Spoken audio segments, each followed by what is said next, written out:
Chapter 61. The Cransomere Scrapbooks. Chapter text. Daphne awoke the morning of July 19th to a strange rapping sound. Shoving her long dark hair out of her eyes, she groggily inched out of bed, yanking the hangings of her four-poster bed open and looking vaguely around the room for the source of the noise. Her room, like the rest of Greengrass Hall, was very old. The white brick walls had no plaster or wood to smooth over the edges or crevices, and the white furniture was distinctly elegant and formal, rather than anything comfortable. Her white-dressed four-poster bed took up most of the small room, only leaving just enough space for an armless chair and footstool, a very tiny desk that held Daphne's stacked schoolbooks, and two small end tables decked with candles. Were it not for the magical photographs, the hand-painted Sadaka box on the end table, and the hand-folded paper flowers and garlands that Daphne had put up, one would have thought the room hadn't been occupied in a good couple 100 years. There were also two windows in the room, which let in the early morning sun. It was from the left window closer to her bed. Daphne realized at last that the rapping noise had originated. There was a great horned owl sitting on her windowsill. Despite her lingering tiredness, Daphne quickly bustled over to the window. By design, her parents' bedchambers were just below her and Astoria's rooms, and they were light sleepers. She did not want them to hear that an owl had arrived, or else they would demand to see the contents of whatever mail she'd received. The owl flapped into the room, plopping a large package onto Daphne's bed. With its burden delivered, it settled itself on her pillow and preened its feathers. Daphne brought a gentle hand along the bird's back to praise it, and then picked up the package. On the front, written in elegant penmanship, were the words, Daphne Greengrass, the room with two windows, Greengrass Hall, North Yorkshire, England. Her eyes lit up at the sight of the familiar handwriting, and she hurried to unwrap it. She had only just ripped open the corner, however, when a quiet knock echoed from her door. Her heart beating with anxiety, Daphne quickly stowed the package under her bed and waved her arm frantically at the owl to make it take off. Shoo, she hissed. The owl, looking faintly disgruntled, nonetheless flew back outside. Daphne shut the window behind it. Then she snatched up her white dressing gown, put it on, and bustled over to her bedroom door, fixing the best innocent expression she could onto her face. When she opened the door, however, she wasn't faced with either of her parents, but with her sister.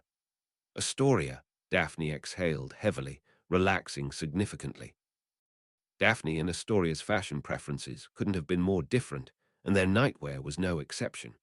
Daphne had always gravitated more toward soft fabrics and lace, but Astoria was content just wearing an oversized black Weird Sisters t-shirt to bed.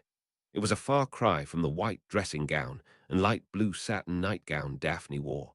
Astoria gave a weak smile as Daphne shooed her inside and closed the door. I thought I heard something at your window, she said sheepishly. Hopefully you were the only one, Daphne sniffed coolly.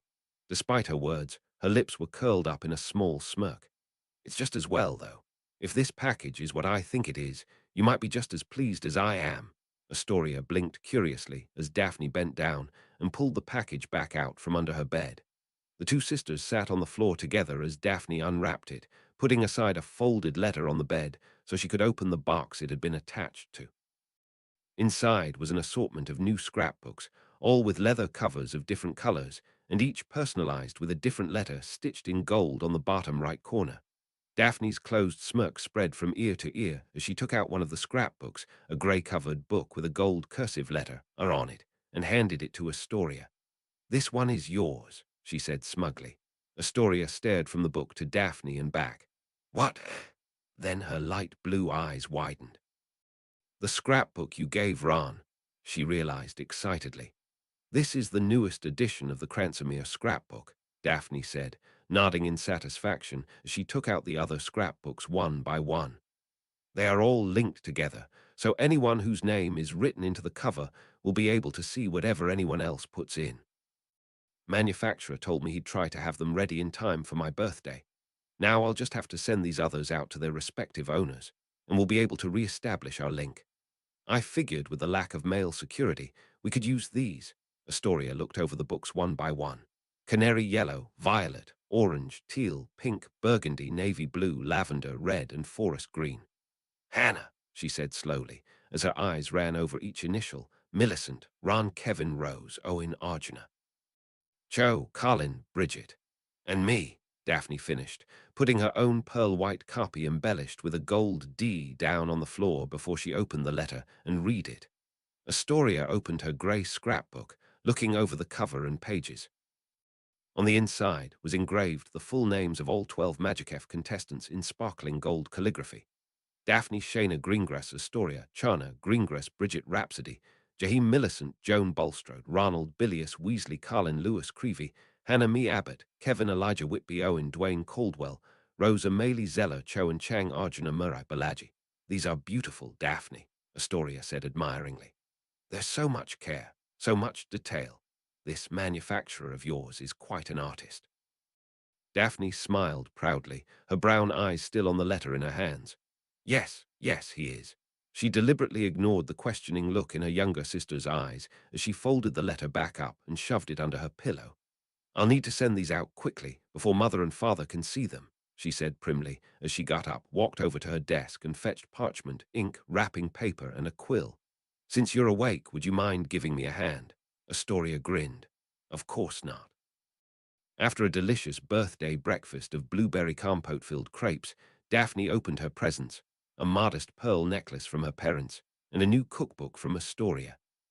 Then, lying to their parents that they were going to get to work on their summer homework, the two sisters smuggled Astoria's grey scrapbook outside alongside their textbooks, quills, and ink and headed out into the courtyard. Greengrass Hall had originally been constructed back in the 14th century, and the Greengrasses had made very few structural alterations to the house over the years. It wasn't as large or grand as many other pureblood-owned homes Daphne and Astoria had visited, like the Parkinson Estate, Bulstrode House, or Malfoy Manor. It had lower ceilings and modest wood banisters, and was generally very sterile with its white-dominated color scheme. Greengrass Hall's most interesting design element, however, was its layout. Although there were 2 additional floors at the back of the house, the sides of the house stretched a ways off of the main structure and came together to create a large circular wall around the property, making it look more like a fortress than a simple manor. Outside the ramparts of Greengrass Hall was a small moat, and at the center of the stone, bagel-shaped manor was a moderately sized, neatly trimmed courtyard, with one large, beautiful willow tree planted right in the middle. Daphne had always wanted to add more flowers and hedges to the courtyard, but her parents preferred the cleaner look, so as to see whatever their daughters might be doing on the grounds at any given time, and so dissuaded her from planting anything else. It was under this willow tree that Daphne and Astoria settled themselves, laying their books, parchment, and ink on the grass beside them. I can't remember the last time we sat under this tree together, Astoria said with a smile. Daphne glanced up at the hanging branches absently. It certainly has been a while, she granted quietly. Before Hogwarts, at least. Astoria leaned back against the trunk of the tree, her smile widening enough to show her teeth. I'm glad we're doing it again. Daphne's lips curled up in the slightest of smiles. Me too. Picking up Astoria's scrapbook, she opened it to the first page, dipped her quill in some ink, and began to write, Astoria looking over her shoulder as she did so. Hello, everyone. Astoria and I are using her scrapbook at the moment, though I made sure to get us each our own, so that we can both read and write entries while we're at school. We're writing under the willow tree on the grounds so as to have some privacy. Mother and Father think we're taking advantage of the nice weather to work on our summer homework outside. On the note of Father, I suspect that things are not going well at the ministry. He has been very close-lipped about work, as usual, yet he seems oddly on edge whenever Mother asks him about his co-workers. Ron, Owen, Arjuna, Rose, Kevin, perhaps since you have family in the ministry, you might know the source of his anxiety. I can't help but be worried. Hope that all of you are doing well. If you send anything, please be discreet. I would prefer it if Mother and Father did not intercept my mail. Love from Daphne. Over the course of the next few hours, the letters came in one by one. As each one slowly appeared, Daphne and Astoria took turns reading each line to each other under their breath. Daphne and Astoria, it's so good to hear from you. I was so happy to receive your scrapbook and letter. I particularly like the color you chose for my cover, Daphne. It reminds me of this one David Bowie t-shirt Dad picked up for me. To your question, I'm afraid you're right to be suspicious. I overheard Mum telling Dad last night that the head of magical law enforcement, Pew's Thickness, has instructed her and the rest of the Aura department to investigate a large number of witches and wizards who have recently been labeled as potential threats. Mum said that most of them are suspected guilders, so I suppose it's not as bad as it sounds, but I must admit, Mum didn't look very comfortable about it. Perhaps because your parents are suspected of sympathizing with the Death Eaters, they've been given extra scrutiny.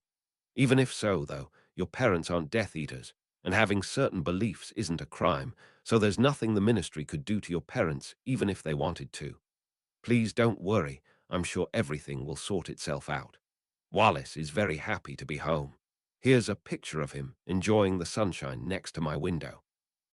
He loves sitting in the flower box on the sill, but we just had some new neighbors move into the unit across the way, and I don't know their schedule well enough yet to make sure they're not home while he's in there. Fortunately, they're supposed to be pretty nice. Mum teased me that they have a 16-year-old son who's pretty cute, but I was able to get her back by throwing a pillow at her face. Don't worry, she wasn't mad. She and Dad were laughing the whole time. Your present should hopefully arrive by tonight, Daphne. Hope you like it, and happy birthday. Kevin, happy birthday, Daphne. Your present's on its way. I only just finished it a few minutes ago. Mum needed some extra help today. Two of her servers called out with the flu, and another one had to leave early to go pick up her daughter, as her ex-husband apparently forgot that it was his turn to look after her after football practice.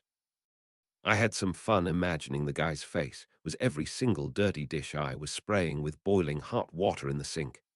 I know how you feel about your parents teasing you, Kevin. Mum tries to hook me up with just about every cute girl who strolls through the door. I don't really mind, though she has good taste a lot of the time. It's just tricky to date any muggle girls when I'm away so much of the year, and I can't send that many letters. Plus, it's a bit harder to find girls interested in dating other girls in the muggle world anyway. I hope the best for your father, Daphne and Astoria. It seems like the ministry should have bigger fish to fry than people who believe stupid things but don't act on them. But I know sense isn't exactly something the ministry has a lot of. Love. Bridget, you're bloody brilliant, Daphne. These scrapbooks are just what we need, given everything that's going on. I'm so glad you were able to get us these. I asked Dad about work, and he said that Scrimgeour has been noticeably on edge lately. He recently put out a press release about a minor attack at Azkaban's walls, but accented firmly how the Death Eaters taken down by the Auras at Hogwarts were all still in captivity. Dad can't help but think that his word choice might be significant, though. He heard rumors that 2 Death Eaters are unaccounted for. We also heard Terence Goodfellow mention an attack on the Muggle Prime Minister's office at Dumbledore's funeral, and he, at least, suspected that one of those missing Death Eaters could be involved. From the sound of things, I reckon the attempted break-in shook Scrimgeour up, and he's trying to get control of the situation by capturing any Guilders or Death Eaters he can get his hands on. Hermione will be staying with us for a while. She had to wipe her parents' memories and send them into hiding given what's been happening, and there's no way in hell I'd ever let her stay at the Leaky Cauldron when our house is always open. Harry should hopefully be joining us by the end of the month too, once the Order has figured out what to do with his Muggle aunt and uncle.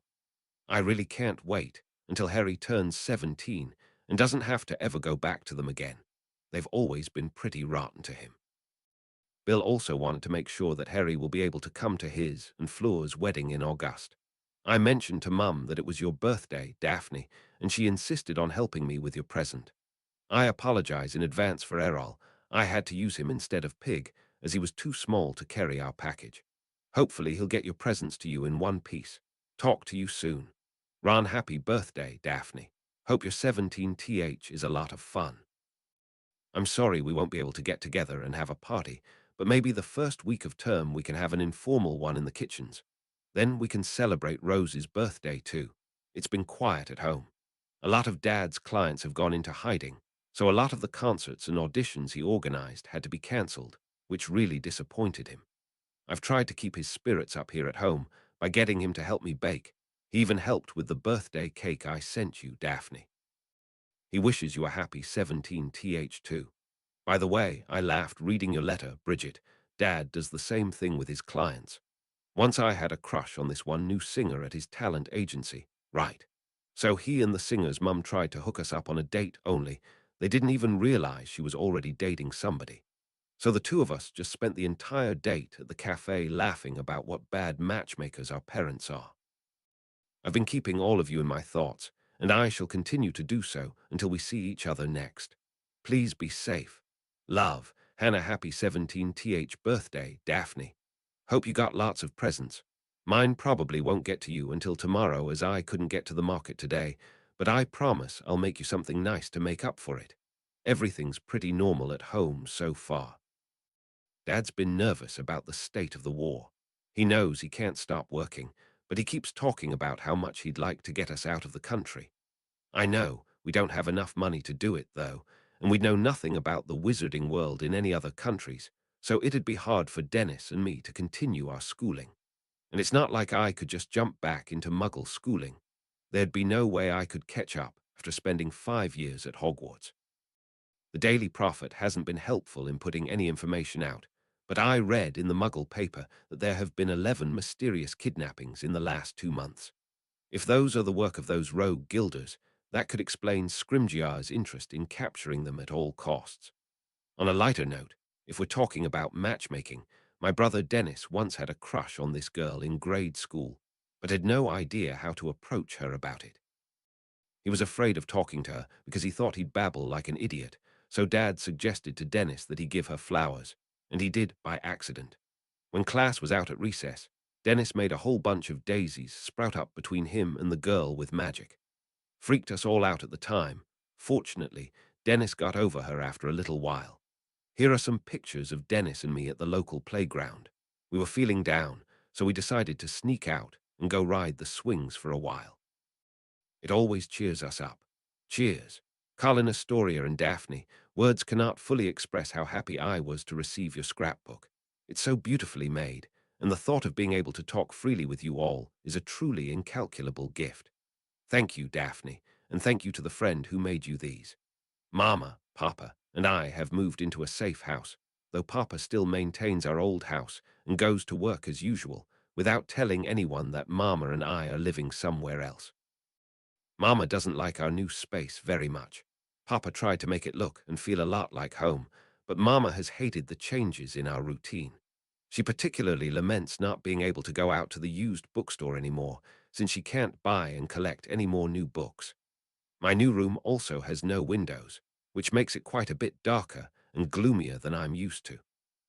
Still, I've been able to light a lot of candles and levitate them over the bed like the ones back at Hogwarts, and that's helped brighten it up.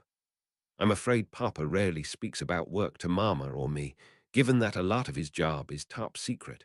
But I confess, I was suspicious about the state of the ministry even before reading Ron and Kevin's letters. If nothing else, Papa has been working longer hours than usual. Oh, and Kevin, Bridget, Hannah, Carlin, I frankly envy your parents' interest in your love lives. Mama and Papa have flat out forbidden me to date any boys. Fortunately for me, I've never wanted to date any boys anyway.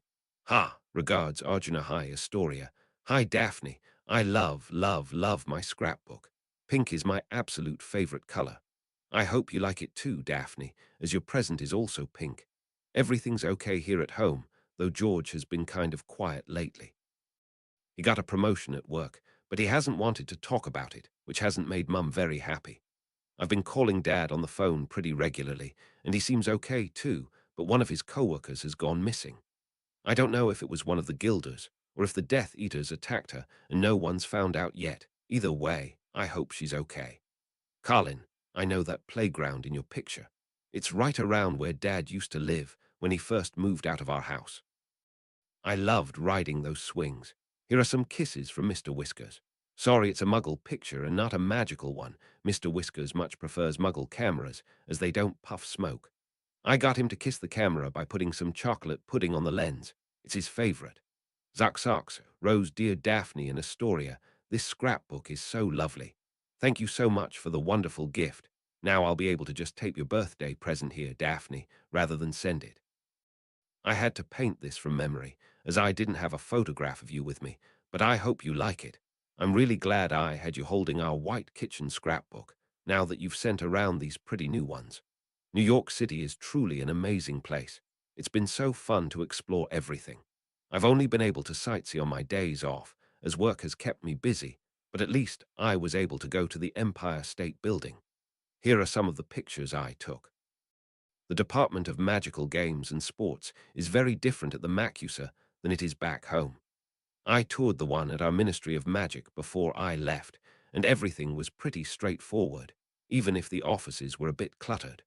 The department here, though, is so specialized. Quadpart is the most popular game around here, but there are many regional varieties depending on where you live in the States. For instance, Texan Quadpart is done with 5 players instead of 11, and New England Quadpart has a rulebook long enough to rival an encyclopedia of toadstools. And that's not even touching America's other games and sports, like enchanted fencing, snidget ball, Quidditch, of course, winged horse racing, air polo, wizard bowling, gnome pudding, and hawkstones, which is their version of gobstones. We also have to work with the Department of Magical Law Enforcement whenever we're dealing with recreational wizard dueling ranges. I've had to deal with a lot of paperwork regarding what spells can be used on the ranges, and it's an absolute nightmare. Fortunately, even though work is insane, I've been able to settle in well enough. Our landlord, Roxana, is very nice, even though her son, Juan, is a bit shy. He's been writing a novel for the last year, so he barely comes out of their unit. Roxana told me she's had a wide assortment of tenants moving in and out over the last few years due to the expense of living here. A new tenant from South Carolina is supposed to move into the unit next door to us in the next few days. Apparently, she wants to be an actress on Broadway. Marietta hasn't been able to say much about the ministry, except that she's been kept busy at the Department of Magical Law Enforcement. I suspect her briefness might be because the mail is being watched, though. I hope everything's okay. I'll try to post more pictures of the city next Tuesday to show you all. I want to explore Times Square if I can. Love, Cho Daphne, asked our family house elf Lori to help me do some snooping. I'm copying this from a letter she found in my parents' office that might be relevant to your question. To whom it may concern, the question would appear to be whether or not that aforementioned loophole in the statute of secrecy would allow the profiling of individuals who pose a direct or suspected threat to the wizarding world's safety. Might I have your professional opinion on the matter, just in a hypothetical scenario? Signed, Pew's Thickness Head, Wizard Department of Magical Law Enforcement, Ministry of Magic. Seems the minister's right-hand man needs some legal advice. MB, hi, Daphne and Astoria. It's great to hear from you. I just sent my gift your way. It's a little small, but I hope you like it, Daphne. What Millicent found matches up with what I've learned. Mum told me at dinner that the Department of Magical Law Enforcement has just expanded their offices, and that she'll be assigned to head a new task force that's supposed to look into threats to ministry security. It's called Mastiff, or Magical Agents for Securing Threats and Investigating Felonies. Mum's been referring to its members as Mastiffs, like the dogs. Anyway, Mum says Scrimgeour and Thickness have told the Mastiffs to add more details to every witch and wizard file on record. Not just address, wand type, and employment history, but also blood status, political affiliation, and known muggle and magical associates. Mum really doesn't like it. Not only has Thickness been acting off for the last week or so, but she doesn't like the thought of invading other people's privacy that much, no matter what they're accused of. I told her she shouldn't do it if she doesn't like it, but I don't think I convinced her. She said she needs to look after her family first, and she can't do that if she gets fired. I wanted to argue, but Mum's been worried enough about Grandma Trudy getting sick, and I didn't want to add to her worries. I'm so jealous of you right now, Cho. The view from the Empire State Building looks amazing. If you get the chance, could you please take a picture of the Statue of Liberty while you're there? It'd be so cool to really see it in person. I'm really glad I've got Pogo to play with right now. I wish I could copy him 10 times and send those copies to the rest of you so he could cheer you all up too. At least I can put in a picture, see how high he can jump. Oh, and by the next morning, Daphne had received her friend's other gifts. silver hoop earrings from Kevin, a layered vanilla bean and lemon cake from Hannah, a small book of poetry from Arjuna, mint green macaroons decorated with fondant leaves from Bridget, a colorfully printed headscarf from Owen, a pink friendship bracelet from Rose, a black swan hair comb from Millicent, and an assortment of chocolate and peanut butter fudge from Ron and Mrs. Weasley. She hadn't been able to keep all of the gifts out of the sight of her parents. Mr. Greengrass intercepted her gift from Millicent, and Hannah's owl had to drop the cake off in the dining hall, but fortunately, the others were discreet enough that they got in safe and sound. Astoria had even been able to sneak in the Weasleys' slightly larger gift by hiding it and Errol away in her room rather than Daphne's, while Daphne distracted their parents. It was as Daphne finished writing a reply to her friend's letters while sitting on her bed that another knock came from her bedroom door. Closing her scrapbook and tucking it under her pillow, she called, "Come in." The door opened, and Mrs. Greengrass entered the room, a box in her hands. "Another gift for you," she said dryly, "from a Mr. Colin Creevey." Daphne felt as though she'd been dunked in cold water. "Oh, yes." She quickly got up and took the package from her mother. She ripped open the paper, and the smell of delicious chocolate rippled out before she'd even finished unwrapping the tin. When she opened it, she found an assortment of chocolates, all hand-decorated with white icing hearts and squiggles. Mrs. Greengrass's light blue eyes narrowed suspiciously on Colin's gift. "I don't know the name Creevey," she said quietly. Daphne kept her gaze squarely on the chocolates. "He's not a pureblood," she said as levelly as she could. "Has he any magical blood?" Mrs. Greengrass asked, her tone sharpening slightly. Daphne didn't reply. "Daphne, you know the danger in that," Mrs. Greengrass murmured critically. "If he were put on the list of your known associates, no adult knows of that association but you, Mother," Daphne answered solemnly. "Will you say anything?" Mrs. Greengrass stiffened. She turned away, but she couldn't seem to leave the doorframe. "Those chocolates were made by hand," she said slowly. Words were a guess, with the slightest hint of questioning in her tone. Daphne nodded. She could tell that from how rough the edges of the chocolates were, if a professional had made them, each piece would have been much smoother. "Awfully generous," Mrs. Greengrass said softly. Daphne looked up at her mother, fixing her with a refined, neutral eye. "From what I understand, Mother, friendship and generosity are apparently related." Mrs. Greengrass looked over her shoulder at Daphne, considering her for a long moment. In her light blue eyes, so like Astoria's, there was something confused, almost awed. Then the strange gleam faded, and she turned and walked silently away up the hall. Chapter 62. The Ministry Falls. Chapter text. On the morning of August 1st, Cynthia Caldwell went to work through the flu network, as per usual. Brushing the soot off her light blue dress robes and black tights, she strode quickly up the entrance hall alongside the dozens of other ministry employees, the heels of her shoes quietly clapping the floor as she went. When she reached her office on level 2, Cynthia found a large pile of paperwork already sitting in her inbox and several light green paper airplanes flying around the room. With a faint sigh, she closed the door and walked over to her chair, flicking her wand at the airplanes so that they floated out of the air and landed gently on the desk in front of her.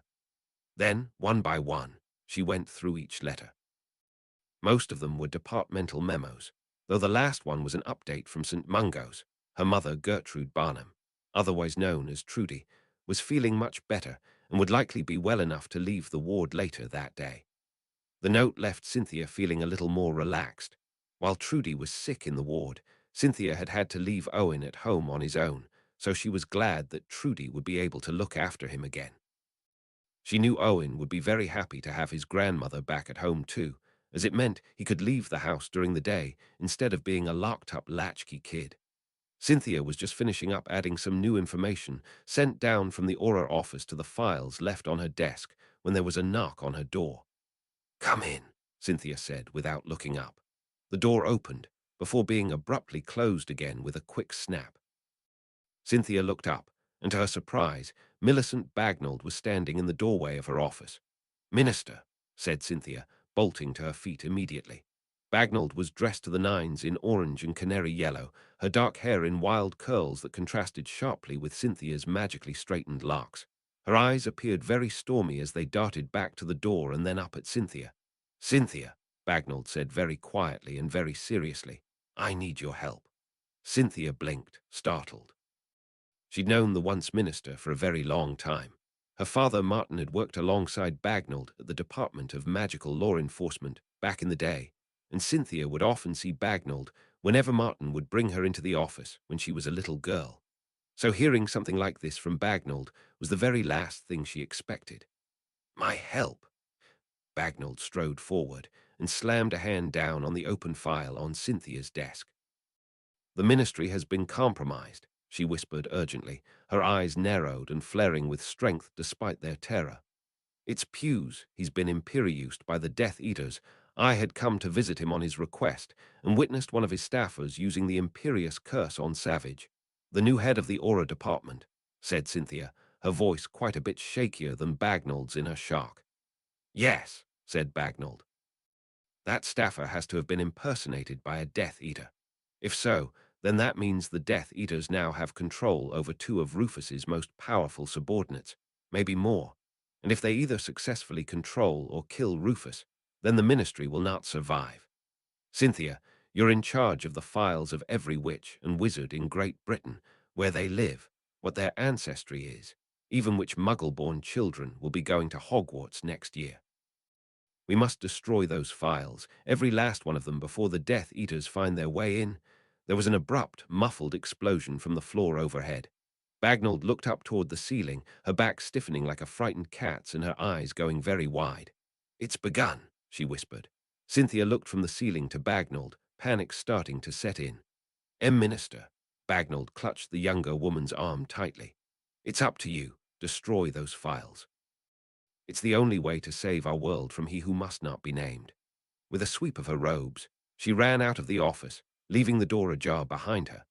Cynthia stared after her, barely seeing the many mastiffs sitting at the desks on the other side of her office door as they watched Bagnold leave and then looked up at Cynthia for some sort of explanation. Cynthia at first was frozen to the spot, unable to fathom what she'd just heard. Then, her hand shaking, she took out a wand, opened her desk, and took out a howler. She had to send a message, and she had no time to write it. Owen had been playing with Pogo in the yard outside their house in Salazar's Grove when a tiny owl landed in an oak tree close by. Owen looked up in time to see the owl drop a distinctive red envelope. He caught the note in midair and stared at it, baffled. "A howler from Mum, what did I do?" he wondered. I guess my room's a bit dirty, but..." Deciding quickly this couldn't be what it was about, Owen looked down at Pogo. "Come on, boy," he said stridently. "Let's get inside and open this up. No sense in scaring the neighbors." Dropping the tennis ball in his mouth, Pogo followed his owner into the house. Owen closed and locked the back door behind them. Once the house was secure, he peeled open the red envelope and prepared for the hailstorm that was sure to erupt from it. To his surprise, however, his mother's words sounded much more frightened than angry. They came out in a hushed voice, magically transformed into a garbled shout, as if they were part of a damaged audio file that was magnified to 10 times its normal volume. "Owen, stay in the house. Professor Ramsay will be coming to get you after he picks up your grandmother. Do not open the door to the house for anyone else, even if they say they're from the ministry. Don't trust anyone but Ramsay, not even me. Don't leave the house until he arrives. Everything will be all right. I love you." Pogo whined in response to the artificially magnified sound, his entire body crumpling up anxiously.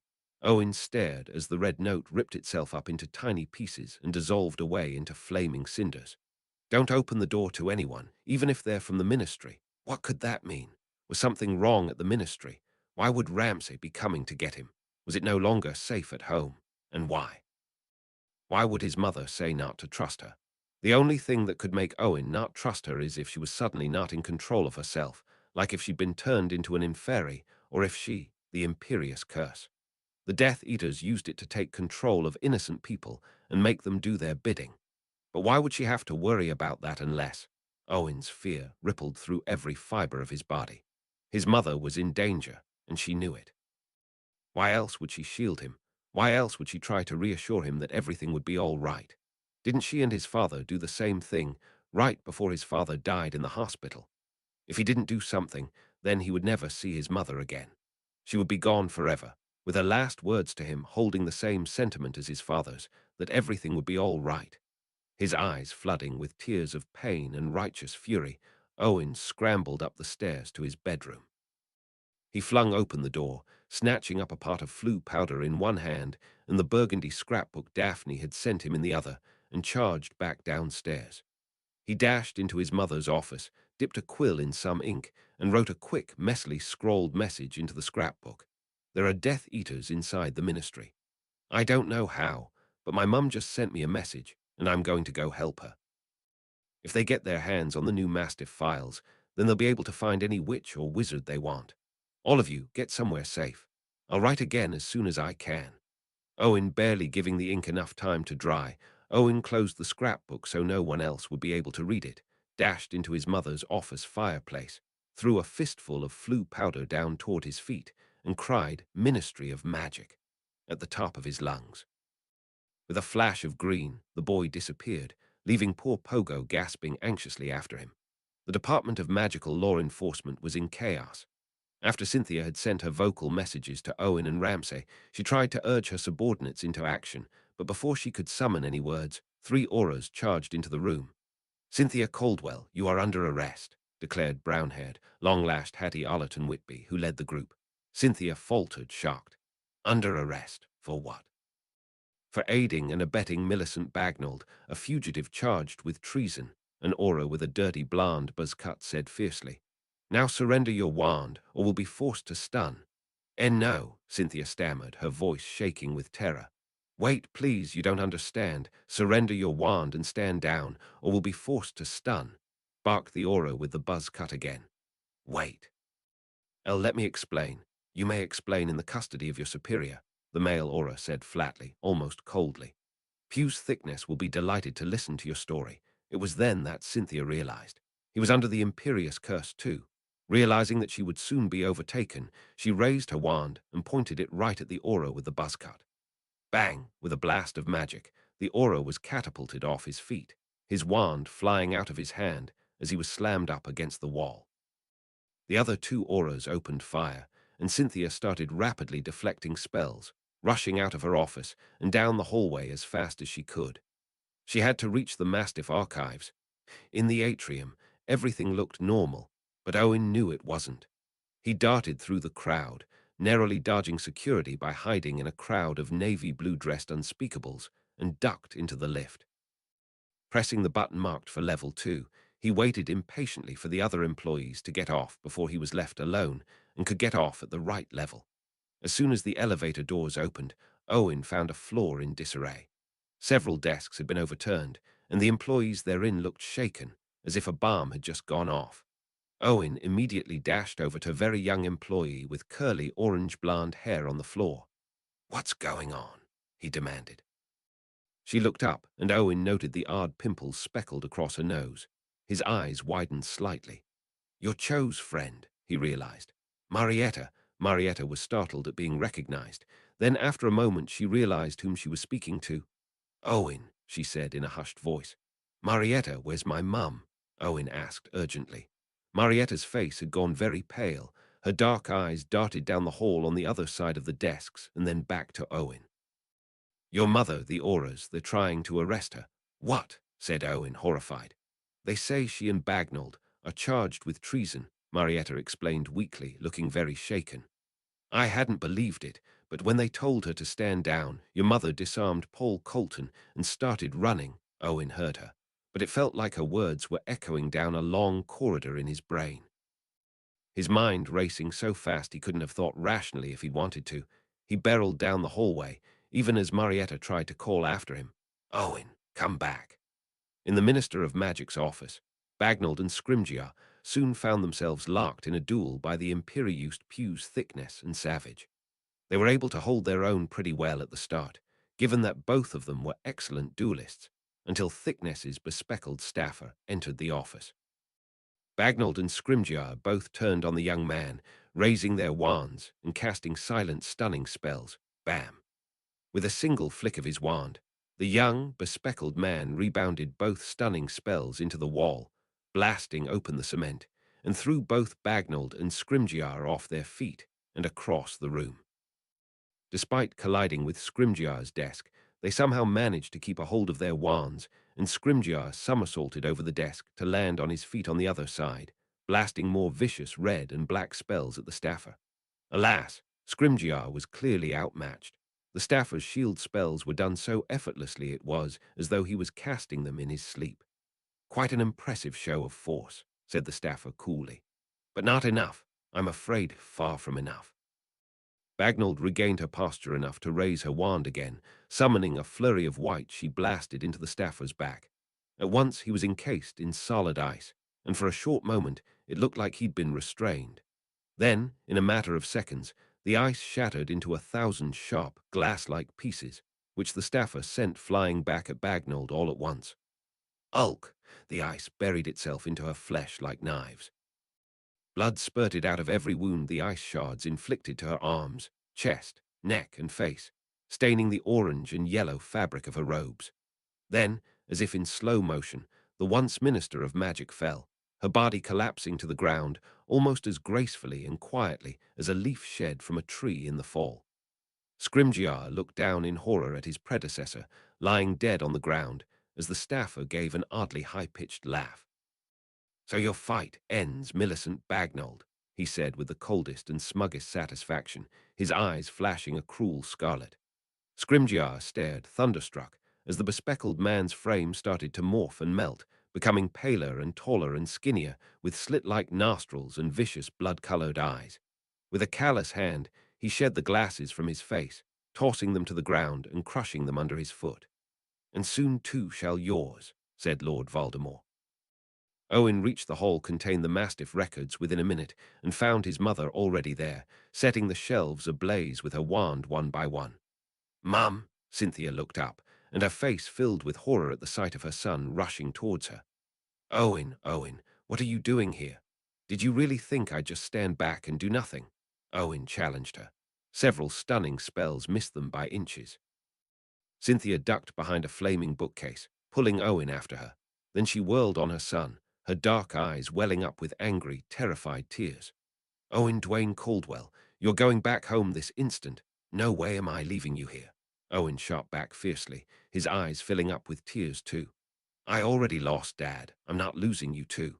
The bookcase behind them was blasted over, and both Owen and Cynthia had to dodge the flaming wood as it fell to the ground. To his credit, Scrimgeour did not falter at the sight of the most powerful dark wizard in the world. His very first instinct was to lash out with his wand, shooting emerald green flares at his opponent. Voldemort dodged each killing curse with ease. "A shame to lose a determined fighter with such a good pedigree," the Dark Lord sneered.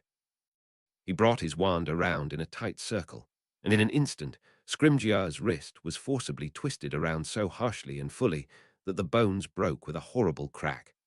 Scrimgeour gave a loud cry of pain as his wand was wrenched out of his grip, and Voldemort slammed him against the wall, his claw-like white hand clutching his throat. "You could still be of some use to me, Scrimgeour," Voldemort whispered coolly, "if you'll tell me the location of Harry Potter." Wincing in pain, Scrimgeour looked up, and his golden brown eyes flared with nothing short of hatred. "Like hell," he choked, and he raised his head and spat in Lord Voldemort's face. Barely 3 seconds later, the office was full of green light, and Scrimgeour collapsed to the floor at the Dark Lord's feet with a thud. Wiping the spit from his face, Voldemort regarded Scrimgeour's prone form with contempt. "Ignorant fool," he murmured. He kicked the minister's corpse callously out of his way and settled down in the tall chair behind the desk. The mind-controlled thickness would be here shortly to take on his new position as Minister of Magic.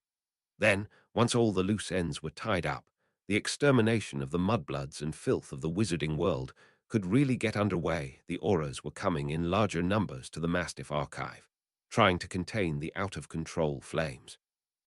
As Hattie Allerton Whitby followed the remainder of her unit, she raised her wand, shooting off several emerald green blasts at the ceiling overhead. All of a sudden, as the fire started to engulf the shelves more and more, Hattie noticed another figure alongside Cynthia's, helping her set the files ablaze with a carefully controlled incendio charm, a smaller figure, like a boy, one no older than her son. "Attack!" a voice echoed in her head in a sweet-sounding order. Something deep inside of Hattie, deep in the back of her brain, seemed to awaken. "No," she told the strange voice in her mind. "I can't. I said attack. I can't. Attack. Attack now. No." Something in Hattie's mind cracked wide open, blasting away the vague, demented fog that had clung to her sight. She wavered on her feet, her head falling forward as she struggled to regain her balance. Her vision rippled blearily as she blinked several times, taking in her surroundings. There was a confrontation going on. Why were they attacking? She suddenly didn't remember. Hattie looked around, her eyes very wide. Something was wrong. The auras alongside her were shooting spells at random like rookies. Even Dawlish, who fought next to her, seemed oddly trigger-happy, when he almost never desired direct confrontation. She looked up at the people they were attacking, taking in the sight of Cynthia and Owen setting fire to the archives around them. 3 more spells just barely missed their heads, colliding with the tops of the shelves and thrusting flaming cinders down around them. "Cease fire," Hattie cried, her heart flaring with terror, but her compatriots didn't seem to hear her. Dawlish even started shooting emerald green sparks, which just barely missed Cynthia and collided with a bookcase on the far end. "Cease fire," Hattie shouted again. "There's a child." Dawlish didn't seem to hear her. Hattie rushed over, trying to grab his arm, but she didn't reach him in time. Another green flare left his wand, growing into a bomb-like blast. Owen, seeing the emerald light racing toward his mother, ran forward and tried to push her out of the way. Unfortunately, he wasn't quite fast enough, and the spell ended up colliding with their sides. For an instant, Owen and Cynthia were both frozen in midair. Then, as if in tandem, they fell, Owen's body landing limply on top of his mother's, with his small arms flopping down around her in an ineffective, feeble attempt at protection. Owen and Cynthia Caldwell were dead, killed by the exact same killing curse. Hattie's face was white as a sheet as she whirled on Dawlish, but where she expected to see regret or horror, she only saw a cold, empty stare. And it was then that she realized what Cynthia had figured out only 5 minutes before. Dawlish wasn't there. None of her compatriots were there. Their bodies were there, but their minds were not even close. Dawlish turned to Hattie, his wand still beside his face. Hattie looked upon the senior aura, her dark, long-lashed eyes very wide, and scared upon his oddly unemotional face. Then her eyes narrowed sharply, and she raised her wand. Wham! Dawlish and the other 5 auras in the vicinity were instantly thrown off their feet, their wands flying out of their hands. Hattie darted into the lift, and before anyone could stop her, it carried her upstairs. "After her!" cried Dawlish, stumbling around to reclaim his wand. He and the other auras dashed up the staircase at the far end, but by the time they reached the atrium, Hattie Ollerton Whitby had already vanished. Chapter 63. Escape from the New Regime. Chapter text. Kevin dashed across his bedroom, packing his best pair of trainers and his teal-colored Cransomere scrapbook into the trunk set up on his bed and closing it. When he'd received Owen's message, he had immediately called his father at work, telling him there was a family emergency and he had to get home right away. When he tried using the flu network to call his mother, her office was abandoned. Kevin tried to think optimistically that maybe she'd walked out for a moment and he'd just missed her, but it was proving difficult. "Kevin!" A voice rang out as the front door closed sharply behind him. "Dad!" Kevin called over his shoulder. As luck would have it, there was a whoosh and clatter that signified that someone had just popped out of their fireplace by flu powder. A moment later, there was a loud crash. Both Kevin and Elijah Whitby barreled into the living room to find Hattie Ollerton Whitby standing, wand drawn, in front of the now broken fireplace. She whirled on her son and husband, her face as white as a sheet and her eyes half-mad with terror. "The ministry has fallen," she whispered weakly. "What?" Elijah said, shocked and horrified. He immediately rushed to comfort his wife, who was shaking from head to toe. "Jack Savage entered our offices, telling us we had to arrest Millicent Bagnold and the new head of the Mastiff office. After that, I don't know, he must have used the Imperious curse, because the next thing I knew, we were in the middle of a confrontation in the Mastiff archives, trying to capture Cynthia Caldwell. Owen." His parents turned on Kevin in surprise. Their son looked very pale. "Owen sent me a message," he said quickly, his heart throbbing with terror. "He said his mother was in trouble. Was he there, Mum? Did you see him?" Hattie stared at Kevin for a moment, her face very pale. Then her eyes filled up with tears. "I'm so sorry, Kevin," she said very softly. "When I came to, Owen was helping Cynthia torch the archive's records. I don't know why. Perhaps they suspected there were intruders at the ministry and thought to protect the owners of those files. I tried to halt the attack, but Hattie's tears streamed down her face as she turned away, struggling to regain her composure. Kevin took a shaky step back, his long-lashed brown eyes widening to the size of dinner plates as Elijah brought his arms around his wife from behind and squeezed her close to his chest. "There was nothing you could have done," he told her softly. Hattie turned back to her husband and son, her eyes blazing despite the tears still flooding down her face. "Maybe," she said, her voice quaking with both fear and resolve. "But I will do something now. Pack up your things. We'll need to be quick to leave before the ministry catches up with us." When Bridget received Owen's message, she tried and failed to urge her mother to run. Charlotte Jahim's business made it a much more daunting task to just drop everything and go. Not only would she be leaving her employees in the dust, but their entire future and livelihood as well. So Bridget was forced to stick it out, however strong the inclination to hide was. After about 5 minutes, Charlotte's lunch service was interrupted when a young woman entered the restaurant, and rather than asking for a table, asked to speak to the Jahim family in private. The server in question led her upstairs to Charlotte's office, and a few minutes later Bridget finished up the dishes she'd been cleaning in the kitchens and headed upstairs too. The woman sitting across from her mother was a rather flashy sort, from her neat black barb to her Union Jack tank top to her dark red pleather pants.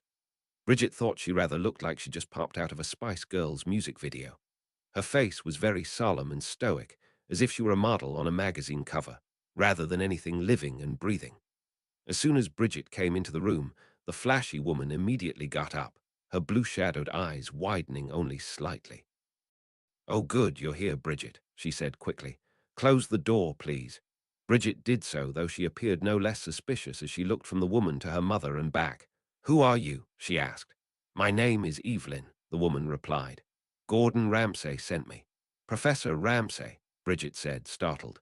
"Yes, he went to Salazar's Grove on Mrs. Caldwell's request to pick up her son, but it seems he's gone missing." Chef Ramsay then heard another rumor that Scrimgeour has been assassinated and that Millicent Bagnold is suspected of the crime. Bridget's eyes narrowed sharply. "She didn't do it." "Of course not," Evelyn said darkly. "We all knew that at once. But for a lie that big to be circulated, it has to mean that something's very wrong at the ministry. Either Millicent Bagnold was taken over by the imperious curse, or she was framed. And as she's dead too, there's no way we'll ever know for sure. Either way, the ministry has been compromised, meaning the Death Eaters have somehow found a way in." Bridget and Charlotte exchanged anxious looks. "But," said Charlotte, "what does that have to do with us?" Evelyn turned to Charlotte grimly. "The ministry recently opened a new department meant to create more detailed files about every witch and wizard in Great Britain so as to track down threats." "Mastiff," interjected Bridget. "Yes," Evelyn granted. "That department has done extensive work this last month, and I'm afraid to say that your daughter has a file there too, Ms. Jahim. If the Death Eaters get a hold of it, they could surround this street in seconds." Charlotte looked horrified. Bridget immediately shot to her feet. "Then we have to go now," she said. Her mother opened her mouth to argue, but Bridget cut her off quickly. "Mum, we need to shut the restaurant down and send everyone home. If we don't, they'll all be sitting ducks when the Death Eaters get here." Charlotte looked from her daughter to Evelyn and back. Then, her eyes boring into Bridget's matching black, she inclined her head in a solemn nod. "Go to your room and pack," said Charlotte. "I'll go downstairs and start closing procedures." "Good, I already have a portkey ready for us," said Evelyn. "It'll activate in 30 minutes. Bridget left the office and dashed back to her room. Before she even moved to pack her trunk, however, she opened her forest green Cransomere scrapbook and wrote an entry. Upon receiving Owen's message, Rose had immediately gone to her mother, Catherine, and told her to contact George at the ministry right away. Once she'd been badgered enough, Catherine finally wrote George a letter and sent it with the family owl, Pinfeathers. "Mum, we really should try the flu," Rose said tersely. "George said that if you stick your head in it, you can contact people.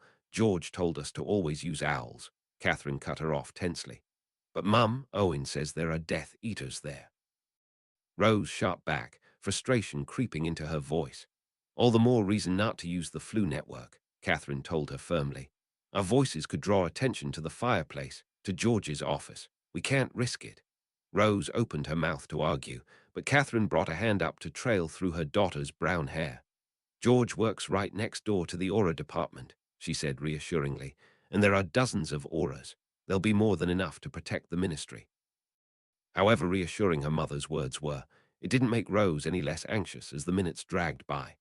Feeling too on edge to sit still, Rose dashed back upstairs to her room and messily stuffed 2 dresses, a spare pair of shoes, her toothbrush and toothpaste, her copy of The Last Unicorn, and her gel pen collection into her neon yellow backpack. Mr. Whiskers, who seemed to know something was going on, tried to dart under the bed, but Rose quickly picked up the kitten with both hands. "It's okay, Whiskers," she told him, putting him on her shoulder as if he were an owl perching there. The white kitten dug his claws into Rose's shoulder, the nails puncturing the fabric and pricking her skin, but she merely scratched his neck reassuringly and let him cling on as she grabbed her favorite pink hooded jacket and put it on so that Mr. Whiskers was a small lump on her shoulder with his tiny head popping out next to hers. She then zipped up the jacket, smiling down at her kitten safely secured to her shoulder. There, that should feel cozy.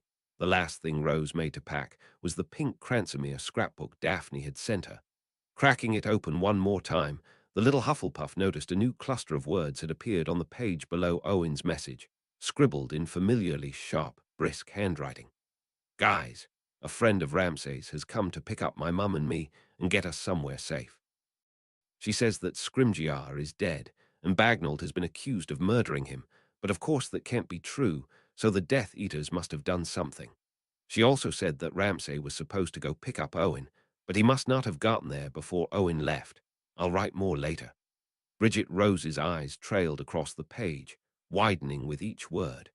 As she came to the end of the note, however, she was startled by a very loud crack. "That sounds like someone apparating," Rose realized after a moment, as an assortment of car alarms went off. Darting over to her window, she looked outside. A wizard in billowing scarlet robes had appeared in the center of the street, his wand drawn without care. A second later, a witch in black appeared alongside him, and the two started marching up to their house. Rose's heart leapt into her throat. For a split second, she'd thought it might be another friend of Ramsay's, but no normal witch or wizard would dare use magic so openly. George had said the statute of secrecy was the most important law in the wizarding world, and there could be no secrecy if someone just waved his wand willy-nilly and dressed so blatantly. Snatching up her backpack and throwing it onto the shoulder not holding Mr. Whiskers, Rose barreled down the stairs. When she reached the landing, she found Catherine coming out of her room, looking terrified by the commotion. "Mum," Rose started. Catherine, her eyes widening in fear, quickly closed the curtains over the large kitchen window and ran over to her daughter. A loud knock rang out from the front door to the right of the kitchen, making her jump. Quickly noting the backpack and Cat on her daughter's shoulders, Catherine made her mind very quickly. With a faint aggressiveness to her posture, she walked Rose out of the kitchen, past the front door and into the living room on the other side. "Rose, we need to get somewhere safe until we can contact George," she said urgently. "Do you know a place?" Rose thought very quickly. Then Bridget's written words came back to her. "Hell's Kitchen," she said, her lips unraveling in a relieved grin as she looked up at her mother. "We can go to Hell's Kitchen. Professor Ramsay will help us." Catherine's lips spread into a smile too.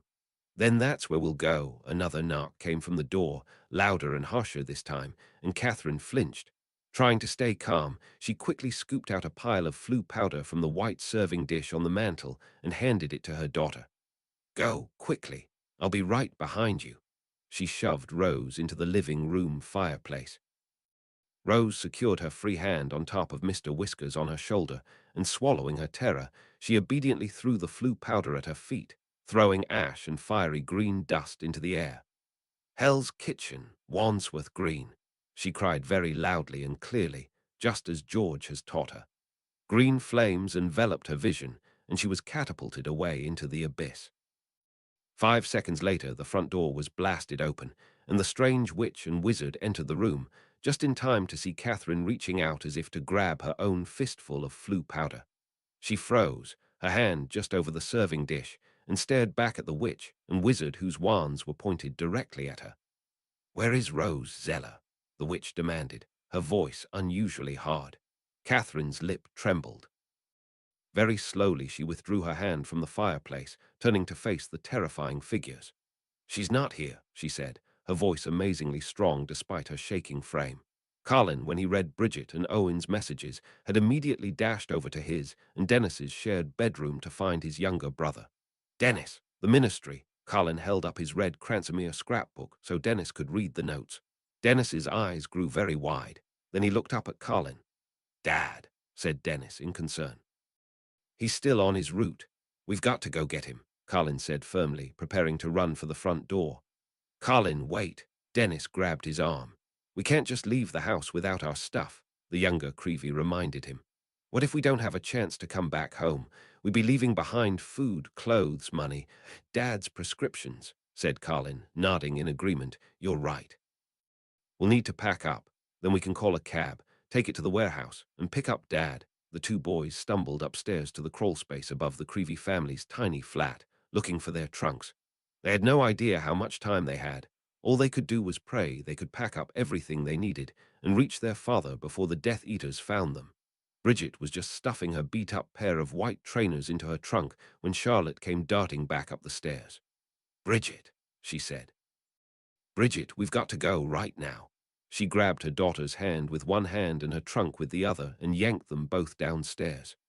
"Mum," said Bridget, taken aback by her level of urgency. She glanced back over her shoulder at her room. She hadn't finished packing. "They're outside, Bridget," Charlotte whispered, her voice rippling with anxiety. "Two wizards." Evelyn recognized one of them as a Death Eater, even if he's wearing a ministry crest on his robes. There was a loud knock on the front window. Trying to stay low, Charlotte and Bridget darted into the kitchens at the back of the restaurant. Just on the other side of the swinging doors was Evelyn, who was holding a set of black plastic measuring spoons in both hands. "We still have 2 minutes until the portkey activates," she murmured. Her face remained stoic, but there was the faintest hint of concern starting to form in the cracks of her eyelids. "And I can't apparate us out of here. Is there any other way out of this place besides the front door?" "The emergency exit," said Charlotte, "but that's on the side of the dining room." There was a second, more violent knock at the door. "Open up," roared a rather impatient-sounding voice. "We know you're in there." Bridget turned to her mother urgently. "Mum, we'll have to risk it. If we don't go before the Death Eaters force their way in, we'll be trapped here in the kitchen. Go with Evelyn and meet me outside. I need to get back upstairs." "Bridget, no," cried Charlotte, but it was too late. Bridget had already broken away and dashed back out into the dining room, trying to stay low under the tables as she hurried across the room and back up the stairs. Bridget climbed the stairs 2 by 2, reaching the top landing and whirling on the spot to return to her room. She found the last thing she needed, her forest green scrapbook, and snatched it off of her bed before barreling back downstairs as fast as she could.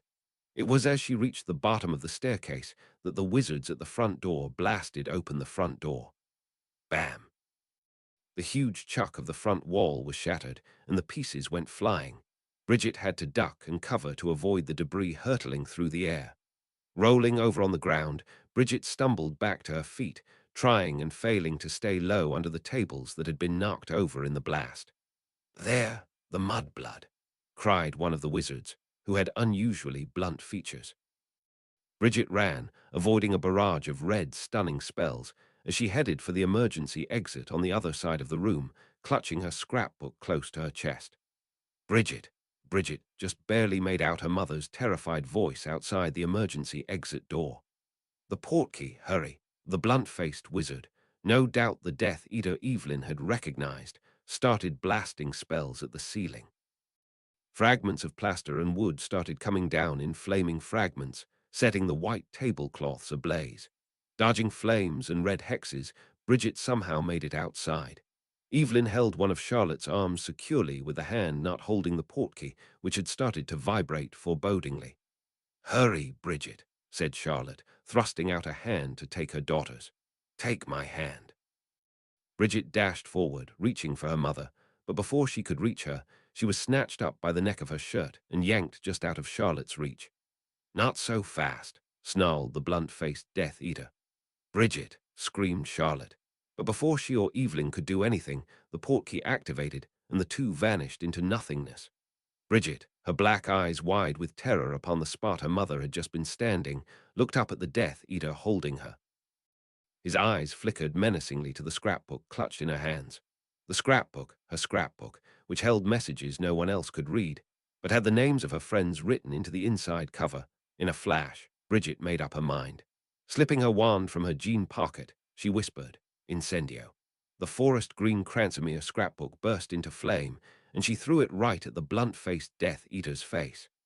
"Ugh!" His grip loosened just enough that Bridget could pull herself free. She raised her wand. Avert Sactum, the Death Eater was blasted off his feet, tossed across the room like a rag doll. The other wizard shot another round of stunning spells. Bridget ducked, darting up off the street as fast as her legs would take her. Rose flew out of the fireplace of Hell's Kitchen, covered in soot. Mr. Whiskers yowled anxiously from her shoulder as she struggled to steady herself. She had only used the flu network a few times before, so she was far from practiced. As soon as the small girl arrived, someone rushed to help her to her feet. "Are you all right?" Rose looked up at a rather young-looking man, likely only a little older than Ron, with a rather large nose. "Aha," she said nervously. I'm looking for Professor Ramsay." The man smiled. "Well, you're in the right place, I'm Beau." Carlin and Dennis had just finished packing up 3 trunks, one each for their and their father's belongings, when a loud knock came from their door.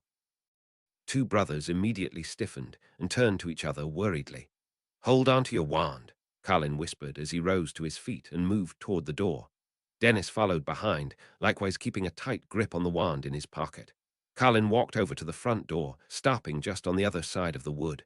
"Who's there?" he called harshly, his eyes narrowed. "The biscuits you baked for me at your audition were almond orange shortbread," the voice called back. Both Creevy brothers gave a delighted start. Carlin barreled forward, unlocking the door and throwing it open, to reveal a familiar figure with sharp blue eyes and blonde hair dressed in black slacks and a collared blue shirt. "Professor Ramsay," the 2 boys cried in unison. Ramsay gave them a very small smile, clearly pleased to see they were both safe. "Your father's at a motel in the next town," he said solemnly. "Grab your things, we're leaving. Now." Chapter 64. Who's Safe? Chapter text. Once Hermione had confirmed that 12 Grimmauld Place was abandoned, she and Ron took out the 3 sleeping bags she'd packed in her beaded bag and set them up in the living room so that they and Harry could stay in the same room. They were all much too tense and terrified to sleep in separate rooms that night. "Ron," said Hermione. "Here." She summoned an orange leather-covered book from her bag. "Daphne's scrapbook," Ron realized, his mouth spreading into a weak smile. "I knew you want to keep it with you," said Hermione, her brown eyes softening slightly as she handed it to him. "I figured it'd be a good way to stay in touch with everything else going on while we're out searching for Horcruxes." Ron immediately opened the Cransomere scrapbook, flipping to the last page he'd read that morning before the wedding. The next few pages were filled with notes written by several different hands. "There are Death Eaters inside the ministry. I don't know how, but my mum just sent me a message, and I'm going to go help her. If they get their hands on the new Mastiff files, then they'll be able to find any witch or wizard they want. All of you, get somewhere safe. I'll write again as soon as I can. Owen Guys, a friend of Ramsay's, has come to pick up my mum and me and get us somewhere safe. She says that Scrimgeour is dead, and Bagnold has been accused of murdering him, but of course that can't be true, so the Death Eaters must have done something. She also said that Ramsay was supposed to go pick up Owen, but he must not have gotten there before Owen left. I'll write more later. Bridget Bagnold is dead. Daphne and I overheard Father tell Mother that a hit wizard supposedly took her down with a well-aimed killing curse after she killed Scrimgeour. But when Father arrived to secure the crime scene, her body had already been moved. Father has his suspicions, but from the sound of things, Thickness wouldn't respond well to him articulating them. Something's clearly wrong with Thickness. Very wrong, all of you. Please stay safe. Love from Astoria Dad, Dennis, and I are safe. Ramsay picked us up, and the three of us are now staying in a motel just outside Norfolk under assumed names. I'm Harry. Ha! Ramsay says he's been arranging safe houses for people who need to hide from the Death Eaters. Mrs. Caldwell sent him a howler begging him to bring her family to one of them, but as Bridget said, Owen wasn't there when he arrived. Owen's grandmother, Trudy, and Pogo are already at a house somewhere in Suffolk, and Ramsay plans to send Owen there too as soon as he can find him. Owen, when you read this, please tell us you're all right. Ramsay's worried about you. Later, Colin, I'm safe. I'm at the safe house in Suffolk with Trudy and Pogo. One of Professor Ramsay's servers, Bo, owns it, and he brought me here. He said that someone had been sent to my house, but from the sound of things, that person didn't make it before the Mastiffs did. That's why I had to use the flu network and take it to Hell's Kitchen myself. Mum was supposed to be right behind me, but she never came. Bo says that he and Professor Ramsay will try to find her along with Owen and Mrs. Caldwell. I hope they do. There are two other tenants behind a bookcase on the other side of the house, Trudy's, and my room is hidden under the staircase. But I just haven't been in the mood to say hello yet. Mr. Whiskers is really frightened. He hopes you're all okay, and your families too. Owen, please write soon. Zuck Socks rose the news of Bagnold supposedly murdering Scrimgeour just appeared in a special edition of the Daily Prophet. According to the article, Auras suspect that Bagnold's delusions about the wizarding world's failings became so extreme that she decided to lash out against the current administration in a fit of madness. I could barely read a word of it. It read like something out of the Stormer. Hugh's Thickness has taken over as Minister of Magic, and he says he'll making new department appointments and instating new security measures tomorrow. Given the sort of stuff he and the rest of the ministry has been saying, I dread what he might be planning. Ron, is your family safe? Today's your brother's wedding, right? Did everyone get out okay? Owen, Kevin, Cho, Millicent, please write when you can. Please, everyone, stay safe. Hannah, my friends, Owen is dead. Mum was at the ministry when it happened. He was among the Auras sent to arrest Mrs. Caldwell for supposedly aiding and abetting a fugitive, Bagnold. She was able to fight off the imperious curse someone had cast on her, but she couldn't save Cynthia and Owen. They were burning files in the Mastiff archives when a killing curse hit them both squarely in the side. Mum reckons they were trying to protect the owners of those files from getting captured. I'll write more later, Kev Slash, and who did it. Does your mother know? How did it happen? Police respond, see Arlen Carlin. If Mrs. Whitby was Imperiused, then the aura who fired the killing curse must have been too, therefore it doesn't matter who it was. In the end, the only people we can blame are the Dark Lord and his followers. Kevin, please support your mother. I'm sure witnessing something like that must have been very difficult. Rose, you'll have to tell Trudy the news. I wish I could give some advice on how to do so. All I can remember is what Owen said when he talked about dealing with grief, not to simply give condolences, but to show the willingness to listen. Everyone, although I'm sure your hearts are as broken as mine, please take what shreds of comfort and strength I can offer. I don't know how to deal with these feelings, but in the words of Washington Irving, tears are not a mark of weakness, but of power. Know that you are all in my prayers. Arjuna, I told Trudy Debo. I'm writing upstairs so Trudy can be alone, or else it took me some time, but here's every picture of Owen I could find. I never noticed before how much his gaze would dart around the room, even when he was supposed to be focused on doing something, as if he was trying to drink up every square inch of whatever space he was in. All of you, stay hidden and safe. Daphne, oh, everyone. I hate myself that I didn't have this on me when I went to work today. For all of you to have to deal with so much on your own. And what happened to Owen, too. I can't believe it. I thank Merlin that Professor Ramsay and his staff were there for you, Bridget, Carlin, and Rose. If they hadn't been there, who knows what might have happened. Bridget, have you and your mother arrived at the safe house? Kevin, where are you and your family now? Ron, are you, Harry, and Hermione all right? Millicent, is everything okay with you? Please write soon. Cho, Mum, Dad, and I are safe. We're at our summer cottage. I won't say where it is, but I assure you it's very remote. Mum deliberately picked it so we'd be far out enough that any magic we might cast would be completely out of view of everyone.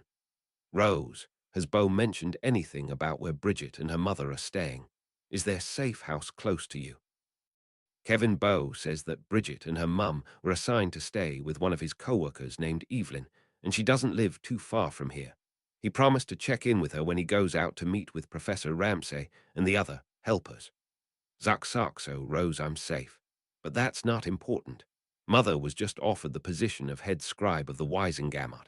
Upon accepting, she was told that she would soon have a lot of new cases. Not only were there a lot of arrests made today, but there will be a large number of house raids starting tomorrow morning. The raids will largely focus on those suspected of associating with Bagnold and the Caldwells. Our scrapbooks have Owen's name on the inside cover. That could be evidence in the wrong hands. MB, I have a solution. Attach some sort of colorful paper to both of the inside covers, front and back. Use a permanent sticking charm or glue to securely fasten it. Make sure it's neat, and no one will know that there's anything underneath. Stay safe, Daphne, my book's all fixed. I was able to sneak some wrapping paper out of Dad's Christmas stash. My love to all of you, Hannah fixed. Laurie helped me cut and permanently stick on some black fabric, since we don't have wrapping paper. MBI went ahead and did mine too, just in case Papa gets a hold of my scrapbook and asks about the names on the inside. Fortunately, I had some spare parchment lying around, so I turned it into a sort of faux collage on the inside covers. Has anyone heard anything about the Weasleys? I'm worried that we haven't heard anything from Ron. Potter would no doubt be a target if the ministry has been compromised the way I suspect. Right when you know, Arjuna B. Rigid didn't marquee it back to the safe house. E.V. Ellen went to go pick up Ms. Jahim and Bridget, but just as they were about to take the portkey back to the safe house, one of the mastiffs abbed Bridget. They probably have her locked up somewhere, all alone and SCR'd guys. What are we going to do?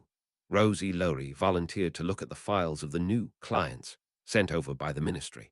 The people who were arrested today, supposedly on suspicion of conspiring against the ministry and wizard kind in general. Here were the names I recognized: Adrian in Rouge, Juliet Pudderfoot, Marcus Belby, and George and Catherine Ketteridge. I'm sorry, Rose. Bridget's name is not on the list of those awaiting trial. We'll try to see if I can find a list of those still at large. Also notice no mention of any trial for the Aura who killed Owen and Mrs. Caldwell. And be pleased don't give up hope, Rose. At least we know your mother and stepfather are still alive. It'll be okay, everyone. If I know Bridget, she probably was able to slip right out of the Mastiff's clutches. I'm sure wherever she is, she's safe, and she'll contact us as soon as she can. Kevin Ron, too. He's always so resourceful, and if he's got Harry and Hermione with him, he couldn't be safer. Keep up the faith. Hannah, when Ron reached the end of the notes, his face was very pale. He flipped the next few pages over a few times, as if vainly praying that there were more messages that had somehow ended up on the wrong page. Ron, murmured Hermione in concern. As soon as Ron raised his head up to look at her, he felt tears flooding his eyes. Owen is dead. Harry and Hermione's eyes widened in shock. His mother, too, choked Ron. They were trying to trash the Mastiff files before the Death Eaters could get at them, only, he broke off, his eyes going into shadow as he turned away. He was only 14, he mumbled under his breath. 14, the only dueling spell I knew at 14 was Expelliarmus. Hermione hugged him from behind as best she could, burying her face into his back. Ron, I'm so sorry, she whispered. Harry didn't speak, but he came over to sit on the floor next to Ron, bringing a hand onto his friend's shoulder and squeezing. It was as if he knew there were no words he could say to mitigate what had happened. It took Ron quite a while before he could force himself to write a very abbreviated message in his scrapbook. Harry, Hermione, and I are safe. My family's safe too, but under surveillance. Be rigid. Please write as soon as you can. We'll write more tomorrow morning. Ron Rose knew she was supposed to be in the hidden room under the staircase, but she just couldn't force herself to disturb Trudy. She just lost both her daughter and her grandson in one day. As scared and upset Rose was about her mother and George's condition, she knew it paled in comparison to Trudy's anguish. So she had climbed the ladder out of the room, up through the trapdoor on the center landing of the L-shaped staircase, and hid in a closet inside the house. Mr. Whiskers had not left Rose's side the entire time. He wasn't used to this new house or its smells yet, and Pogo, the rather large golden retriever, had not soothed the tiny kitten's nerves. Rose hadn't minded, though. Given her gloomy mood, the company was more than welcome. Tucking her pink scrapbook under her arm, she got to her feet, opened the closet door, and peeked out into the hall. Once she verified that the coast was clear, she left the closet and walked up the hallway, Mr. Whiskers at her heels. There was a bookcase around here somewhere. Rose knew Beau had mentioned it. She walked past a room that looked like a study before immediately doing a double take. The bookcase inside was big enough to cover the entire back wall. It took a little bit of fumbling around, but eventually Rose found the hidden handle on the side of the bookcase, lifted it, and slid the bookcase across the floor like an opening door. Just on the other side was a room about the same size as the one she'd just left Trudy in, with bedroom furniture set up in a similar configuration. There was one bed on the right and another on the left, with two screens set up next to both of them in a weak attempt at privacy, as well as a small coffee table and floor pillows set up in the center of the room. Sitting at the coffee table was a pale, short-haired, pink-lipped, hazel-eyed 14-year-old dressed in ripped jeans, gold stud earrings, and a beat-up blue Beatles t-shirt. It didn't take long for Rose to recognize the person at the table. She'd last seen them on a broom, scoring goals with the quaffle back at Hogwarts. "Noel Harridge," she said in surprise. A black cat, only a little bigger than Mr. Whiskers, and wearing a purple checkered bow tie around his neck, popped his head out from under the coffee table. Mr. Whiskers hunched up tensely as the slightly larger cat crept out and sniffed the air just over his head. Harridge's hazel eyes narrowed critically upon Rose's face. "You were the commentator for our match against Gryffindor, Rose Zeller, right?" "Yeah," said Rose. She immediately put a hand out as if to shake Harridge's. Harridge stared at Rose's outstretched hand, as if confused about what to do with it. Undeterred, the Hufflepuff kept talking. "You did really well in that match, you know," she said conversationally. "Your flying was amazing. That one dive you did to get Dean off your tail, the Ransky feint. Oh, and the way you scored that goal by bouncing the quaffle off one of the goal posts and then hitting it with your broom. Wow, you must. V worked really hard to get that good." Harridge looked flustered by the rush of praise. Yes," they said uncomfortably. They glanced down again at Rose's hand, which she still had not withdrawn. Rose cracked a playful grin. "You know you're supposed to shake it." Harridge's face creased with some irritation. "I know that. Well then," Rose said brightly, grabbing their hand in hers.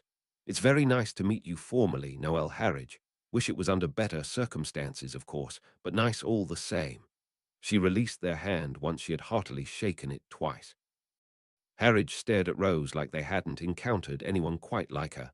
Then they gave a weak smile in return. "Heh, right." Rose smiled down at the bow-tied black cat touching noses with a still rather nervous-looking Mr. Whiskers. "Your kitty's awful sweet with Mr. Whiskers." Harridge's hazel eyes fell on the cat's too. "Darcy likes everybody, even Mrs. Norris," teased Rose. "Yes," Harridge said dryly, "though of course Darcy's feelings aren't returned." Rose giggled. She then looked up curiously toward the other end of the room. Just behind a dark green screen, she could see the outline of a figure lying down in bed.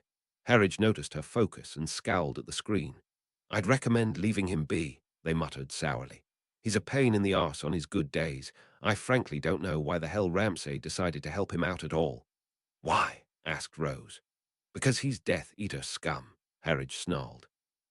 "Better than brain-addled mudblood filth," sneered a voice behind the screen. Rose got to her feet, shifting around so she could look around the barrier. Sitting up in the bed was a very pale man with a gaunt face, two prosthetic arms made of iron and dark brown leather, and long white blonde hair tied back in a sophisticated ponytail. It would have been difficult for Rose to recognize the once proud Death Eater Lucius Malfoy, were it not for his striking resemblance to his son, Draco. Chapter 65, R.J. Moon. Chapter text, August 2, 1997. Hey guys, here's the update I promised with what happened on my side. I didn't see any of your messages until we finally made it into hiding, as I'd left my scrapbook up in my room during the wedding. Harry, Hermione, and I were at the reception when Kingsley sent his patroness as a message, warning us all that the ministry had fallen. Hermione was able to apparate us to a Muggle Street in London away from the action. She also fortunately had packed everything we could have needed in case of a quick getaway in a bag with a portable extension charm she did herself. I'll never get over how bloody brilliant she is. Anyway, We settled down in a cafe to figure out what to do next, but just a few minutes after we arrived, two Death Eaters caught up with us. We were able to stun them and modify their and the cafe workers' memories, but we still have no idea how they caught up with us so fast. We know it can't be an issue of Harry still having the trace on him, as he turned 17 yesterday, but it still worried us. Do any of you have any ideas? We arrived at an old safe house of the Orderess last night safe and sound, though old Mad-Eye had left some rather nasty security spells that we had to contend with first, in case Snape somehow found his way there. I don't think we'll have to worry about that, though. The security scared us to death, so I can't imagine how bad it'd be on Snape. Bridget, please check in when you can. Ron, you guys, I met my neighbors behind the bookcase last night. Also living in the house is Noelle Harridge, Ravenclaw's newest chaser, their adorable black cat Darcy, named after Mr. Darcy from Pride and Prejudice, according to Noelle. And get this, Lucius Malfoy, Draco Malfoy's father. I don't know his whole story, but from what I gather from Noelle, he apparently almost died on one of you-know-whose missions from Death's Head acid, and his family decided it'd be safer to pretend he was dead and put him in hiding. I'm surprised Ramsay helped him, considering how much he hates Death Eaters, but it was pretty good of him. Mr. Malfoy hasn't been very nice so far, but I can't help but wonder if it's partially due to the pain he's in. Noelle says he has episodes of waking up screaming in the middle of the night, which Beau says is probably due to phantom pain from the arms and leg he lost. Beau's actually really worried that Mr. Malfoy could unintentionally blow our cover, since he hasn't found a way to deaden the sound. Trudy is still pretty bad off. Pogo hasn't left her side since he arrived, though he keeps looking up whenever anyone comes into our room, as if hoping Owen will be with them. I feel so terrible. Right back soon, you all. Bridget, we love you. Zaxaxo Rose, Lucius Malfoy. Really, Ramsay should. We just let him waste out there on his own. He doesn't deserve help. Beau's right on the phantom pain stuff, though. I went through some of that when I was in St. Mungo's. The way Jengu explained it to me, even though my limbs weren't gone, they wouldn't respond when my brain tried to make them move, so the pain was in response to those dead-end messages. I can't say I feel any remorse about that git Lucius Malfoy going through that kind of pain, though serves him right, I'd say. If Beau needs help shutting that bastard up, tell him to use the spell Muffliato on the walls inside that room, using an X, like wand movement. It'll deaden the sound and restrain it to just that room, so it can't echo through the walls. It won't help Noelle much, unfortunately, but at least your cover won't be blown. Hope it helps. Ron Rose, I'm shocked too. I can't believe the Malfoys actually asked Professor Ramsay for help. They must have been really desperate. I'm also surprised Professor Ramsay trusted them enough to hide Lucius. From the sound of things, it'd be dangerous for Mr. Malfoy to try to run back to you-know-who now, considering he accepted Professor Ramsay's help at all. But I still would be worried he might try to rat you all out to save his own skin. Please be careful, Rose, Ron, regardless of a man's deeds.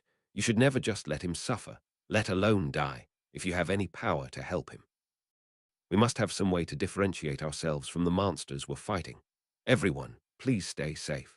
Bridget, you're in our hearts and minds. Love from Astoria Rose. I'm so glad to hear Noelle's all right. I couldn't be happier to hear that you two will be able to look after each other. Ron, I can't imagine it'd be the trace. But fortunately, while you're in a house with protective magic, any magic you do use should be undetectable, even if Harry was still under it. Mum worked in the improper use of magic office, and she says that a secret keeper's enchantment can make it harder for other witches and wizards to track underage magic. Bridget, please be safe.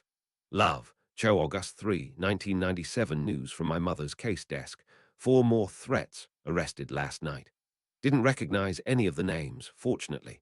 And be hi, guys. Our house and Dad's office were raided this morning. Her idea worked like a charm, Daphne. The mastiffs barely gave my scrapbook a second look. Bridget, we're thinking of you. Please be safe. That goes for the rest of you, too. Love, Hannah Father's just been promoted to the head of the Department of International Magical Cooperation. He's wanted to climb the ladder at the ministry for a long while, but I don't know why in the world Thickness assigned him to that department in particular. Father has never been one to socialize, let alone with strangers.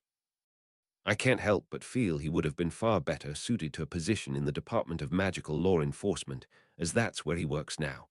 Bridget, please write soon. Love from Daphne. I suspect Father got the position more for blood than for any qualifications. Father would probably have turned down the position if he felt he could Astoria High guys were still safe.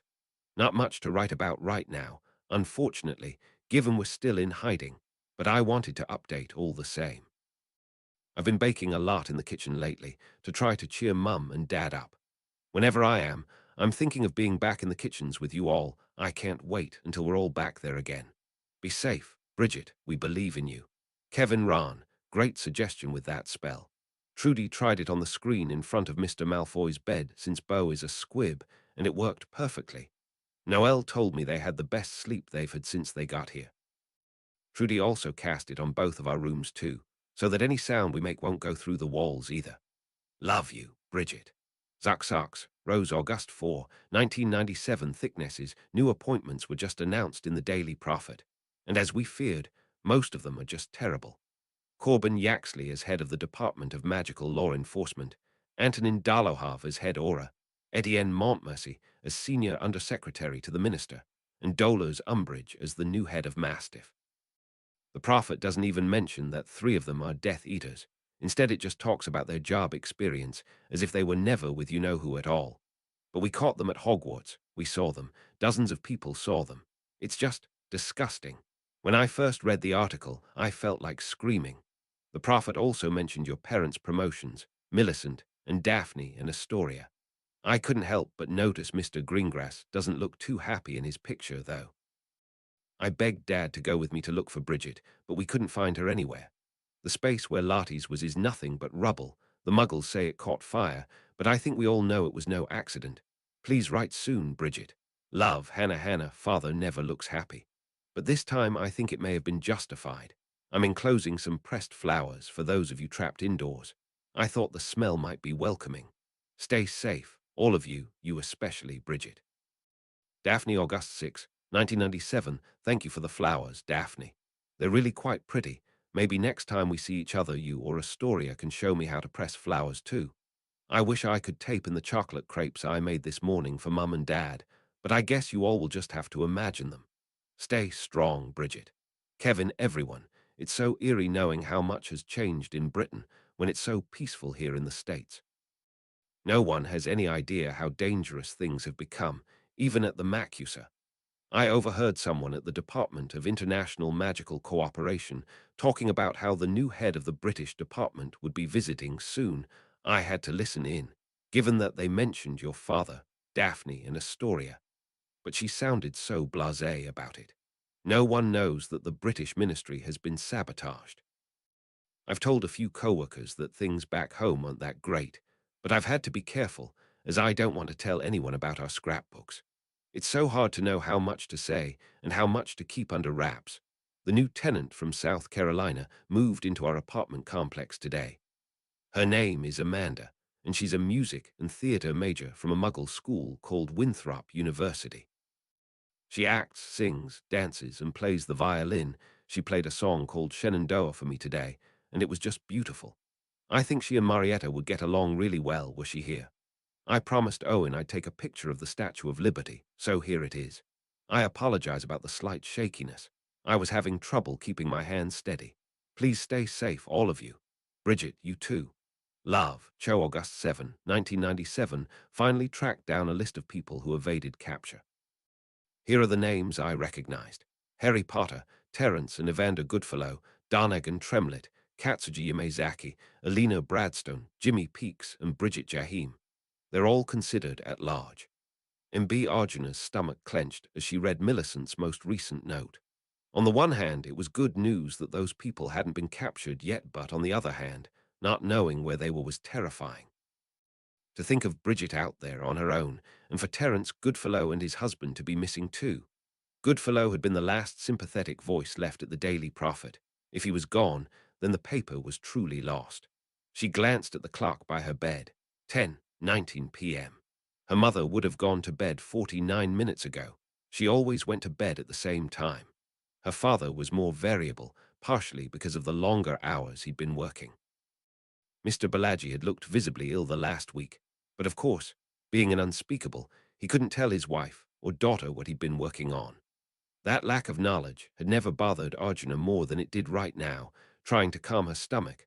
Arjuna closed her Cransamere scrapbook and got up from her bed, ducking under the floating candles she'd set up in her room. Then she crept downstairs as quietly as she could, hugging her dark blue dressing gown around herself. There was only one window in the Balaji's safe house. It was in the kitchen, just over the sink, and had been enchanted by Mrs. Balaji so that one could only look out of the house and not into it. Anyone trying to look in would only see an empty, though perfectly pleasant little house, with the lights on in the daytime and off at night. It had been very difficult being trapped in the house for months. Arjuna had hated being cooped up so much that she had taken to looking out the window at night, after her mother had gone to sleep. She'd also sneaked out a few times to send owls, but, well, now that would be far too dangerous, wouldn't it? Pop. Arjuna stiffened visibly at the sound outside.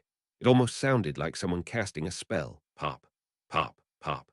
Through the kitchen window, Arjuna caught sight of several flashes of multicolored light in the distance, and her heart leapt into her throat. There was a wizard's duel going on outside.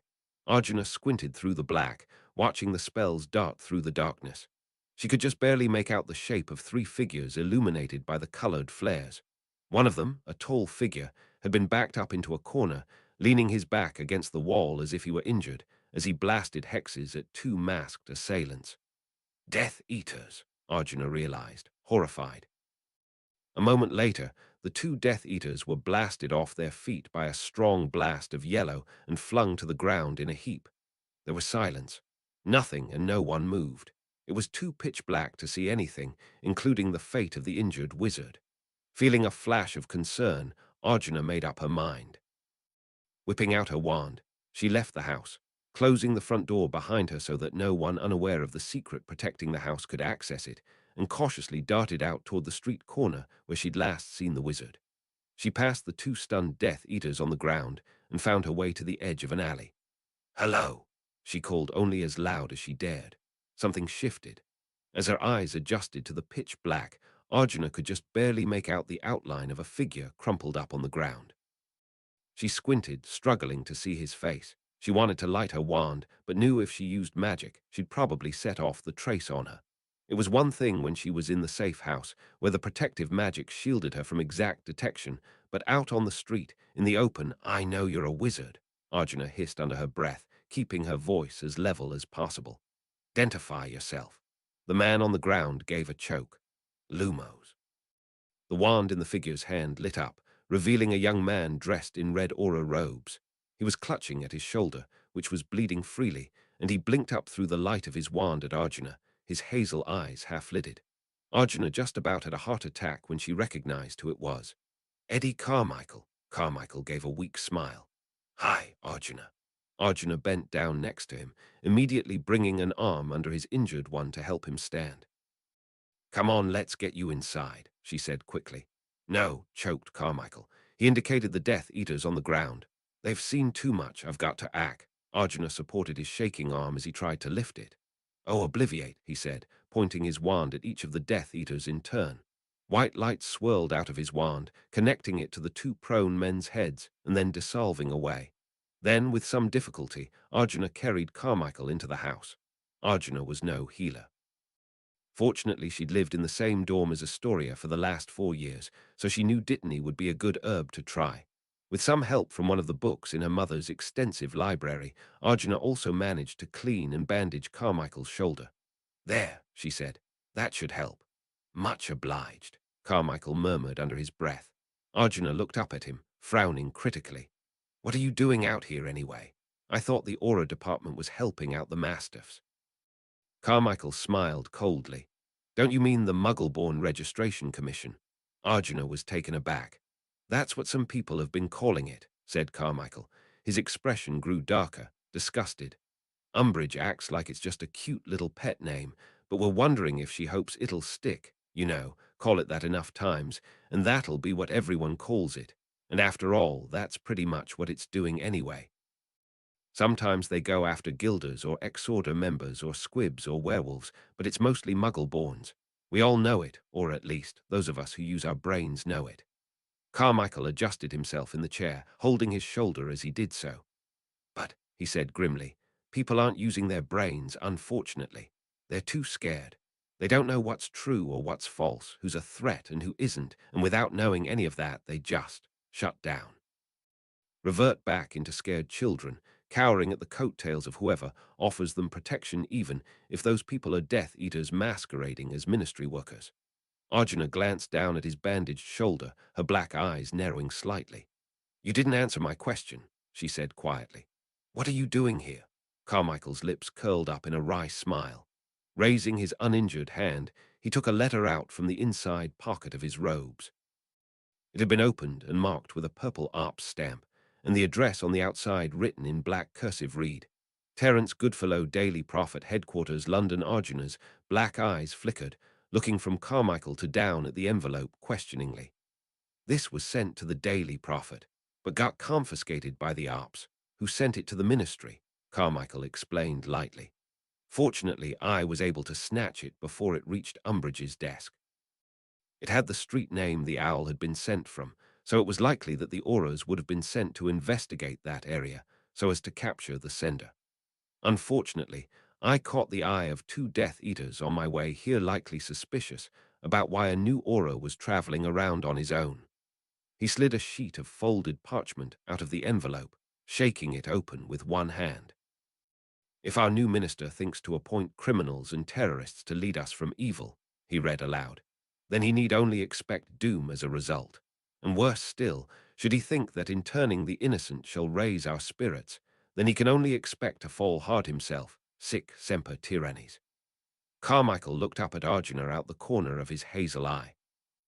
I had my suspicions for a while, he admitted, given Greengrass's nickname for you, but there's only one person I know of who is that comfortable with Latin.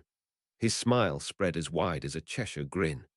J. Moon, J. Moon, Ja-un, There was a silence. Then Arjuna crossed her arms. Congratulations, she said lowly, no trace of humor or joy on her face. You figured it out. Carmichael's hazel eyes twinkled. The only thing I don't get is why you didn't tell anyone, he said with a slight frown. Does Greengrass even know? She does, said Arjuna, but not because I told her she figured it out like you did on the last day of term. She glanced out the one-way window, her crossed arms tightening slightly around herself. I didn't tell because I knew how much my words meant, while I was anonymous, she explained simply. People read what I wrote when they could imagine me however they liked. They could imagine me as this wise, older figure, preaching truth, or even just offering a new point of view.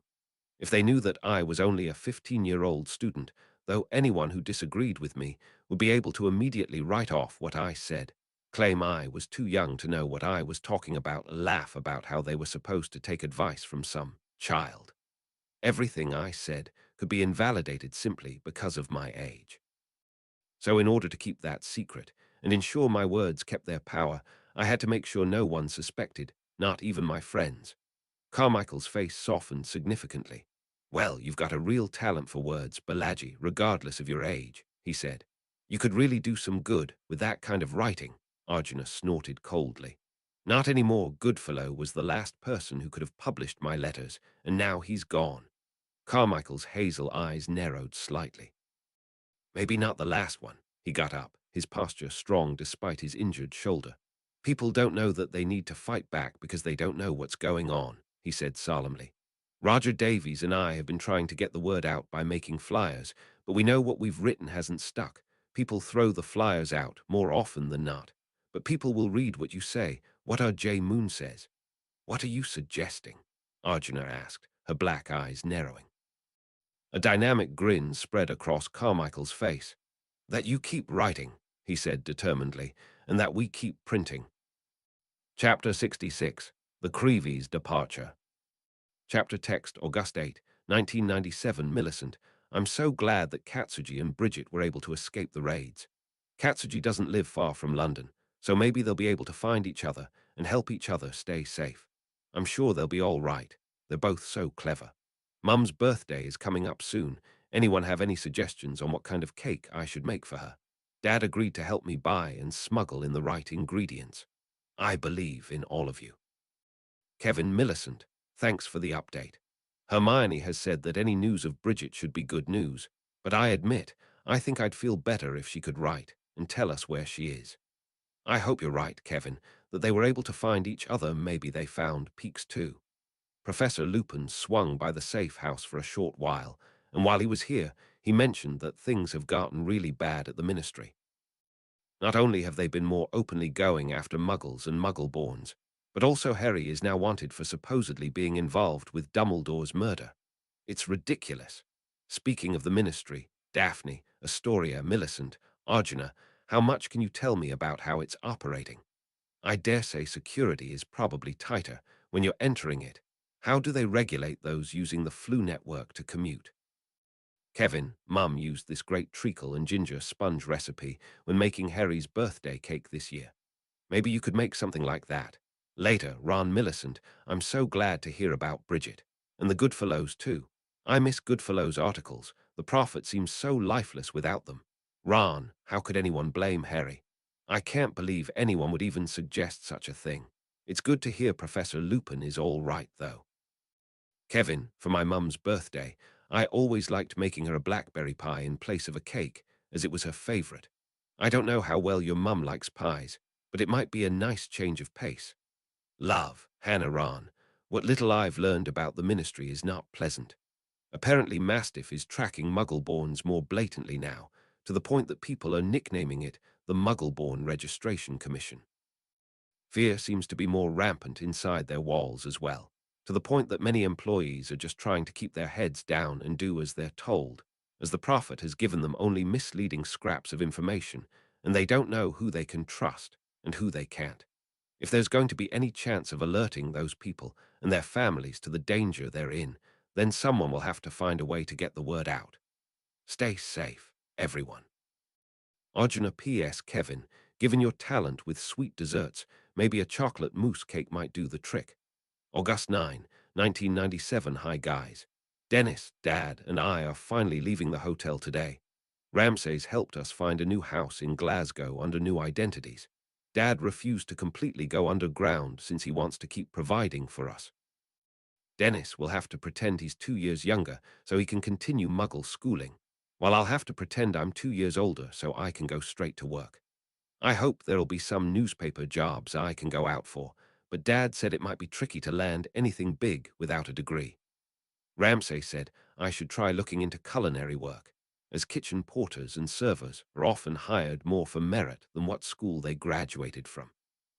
I agree, Hannah. You'd have to be bonkers to think that Harry would have ever hurt Dumbledore, and everyone with a brain knows that. I know you think everyone's afraid, Arjuna, but surely they can't be stupid enough to believe something like that. Harry Cedric. Colin looked up from his scrapbook. His father was standing in the doorway of their hotel room, clearly ready to go. Like his sons, Roger Creevey was a small, scrawny man with a large mouth that often, though not presently, was curled up in a smile.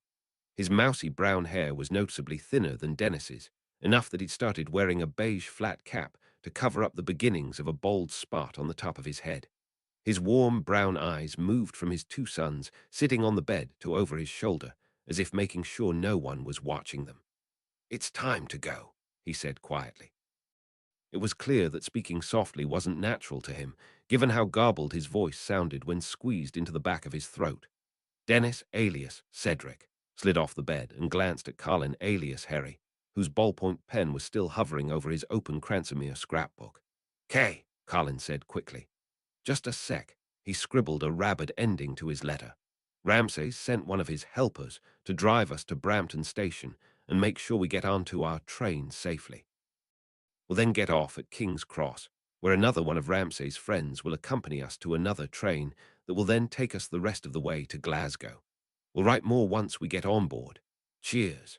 Colin, once he signed his name, Colin closed the book and stowed it and his pen into his saddlebag. Then, tossing the bag strap over his shoulder, he followed Dennis and Mr. Creevey out of the hotel room. The drive to the train station took over an hour. Mr. Creevey tried to keep the drive pleasant by telling jokes and sharing stories, and fortunately their helper, a rather pretty blonde in a bright white dress named Rachel, was rather nice as well. When she wasn't working as a server in Ramsay's restaurant, she participated in a non-profit show choir, so she would regularly switch out the music in the car and sing along with her favorite songs. When they finally reached Brampton Station, Rachel valet parked her red Fiesta, helped the Creevies unload their trunks, and walked with them to the station. The person escorting you to your next platform will meet you as soon as you get off the train at King's Cross, Rachel told them, smiling kindly despite the urgency of their walk. They'll be all dressed in white too, so they should be easy enough to spot. The group reached the outdoor platform just as the mustard yellow train was pulling in. Dennis and Colin each gave Rachel a big hug of gratitude before climbing on board after their father, waving goodbye to her through the window.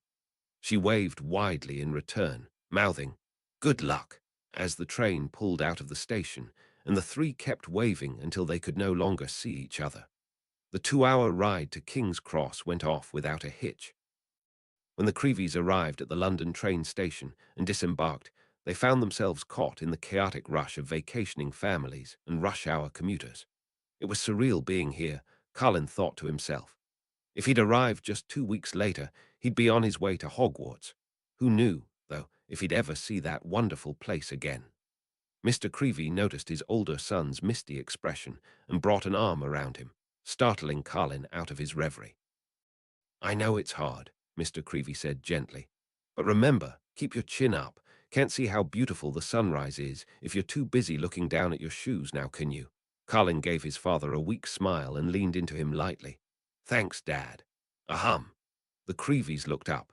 Standing in front of them was an old man dressed in a pair of stained white trousers, a white shirt, and an old-fashioned white suit jacket. He looked rather surly. The wrinkles on his face spoke to how little this man had likely smiled in his life, given how much they gathered around his brow line and his sharp blue eyes. His graying hair was starting to recede, which made his forehead look longer than it should have been. "Ian Wright?" the surly-looking man asked coolly. Recognizing the alias he'd signed into the hotel under, Mr. Creevy smiled at the old man. "Yes, nice to em. Come along, then." The man cut him off shortly. "Best get you on board smartly." He turned and started walking away from the platform, moving quite quickly despite the limp in his leg. Mr. Creevy glanced at his sons, who looked just as baffled as he was. Then the three hurried after him. Unlike Rachel, their second helper seemed to have no interest in pleasantries. Even though Mr. Creevy tried to engage him both by thanking him for his help and through small talk, the surly-looking man barely spoke at all. The most response he would give to Mr. Creevy's remarks was the occasional grunt or snort. "What a tosser," thought Colin, exchanging a sour look with Dennis. "How in the world did Ramsay ever meet such a grump? He acts like he doesn't like helping us at all."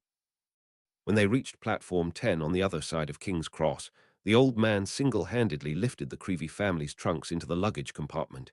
He'd refused to let anyone help him, and then turned to Colin and Dennis. His eyes narrowed critically. "Now then," he growled, "keep your heads down and blend in. I know that's not the easiest thing to do for dodgy ankle-biters like you, but it's the loudest birds that get shot down first. Got that?" Colin and Dennis fixed the man with identically irritated expressions. "Got it," Dennis muttered coldly. "Don't see how you can get off calling us dodgy, though," Colin added sharply, his brown eyes flashing. "Colin," started Mr. Creevy. The surly-looking helper held up a hand to quiet him. Then, very deliberately, he turned to fully face Colin, bending down slightly so that his sharp blue eyes bore into Colin's angry brown. "I call things as I see them, boy," he said very lowly. "Reckon I should too, then, you old knob," Colin shot back harshly.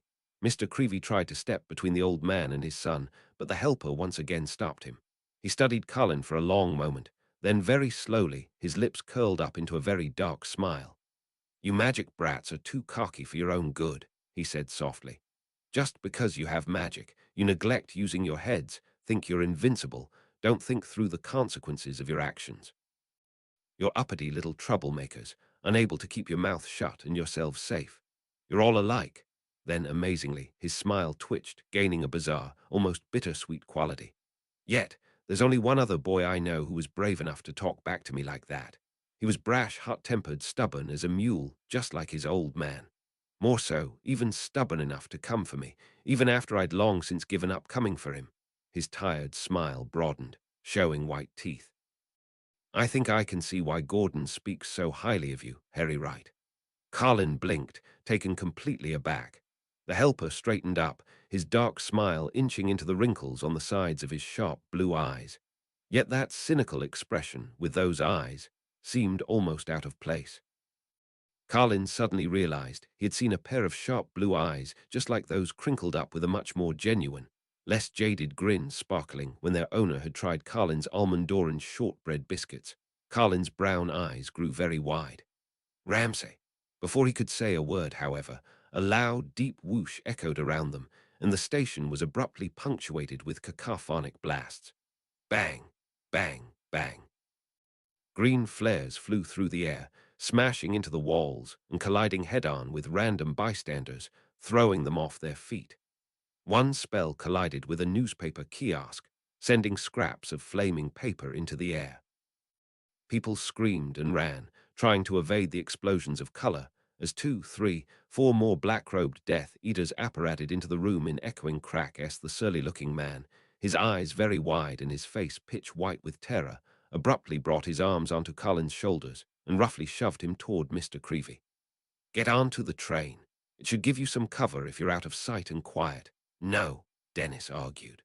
"We can help, we can fight."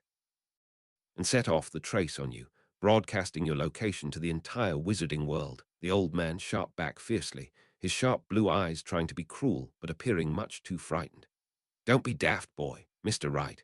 You and your boys get on that train now." Carlin was ready to say damn the trace and run out into the fray anyway, but Mr. Creevey abruptly grabbed both of his sons around the middle with his arms, pulling them onto the train after him.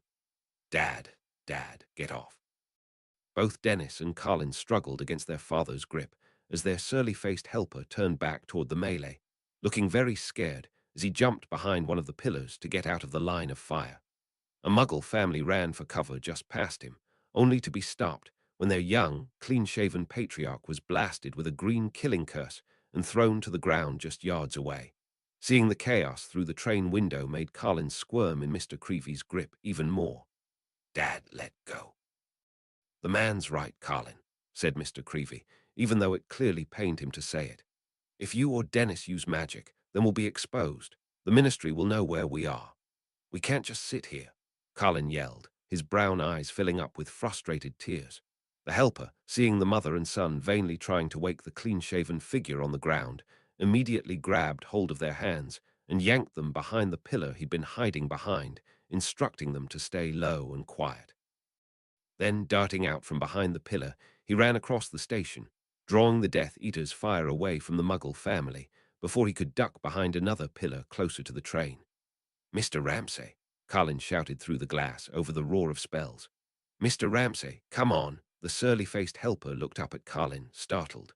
Carlin looked at him pleadingly through the train window, gesturing to him to get on board too, out of the line of fire, but before Gordon Ramsay, SR, could have made such a movement, the pillar he was hiding behind exploded, hit by 3 orange bombardment spells in unison.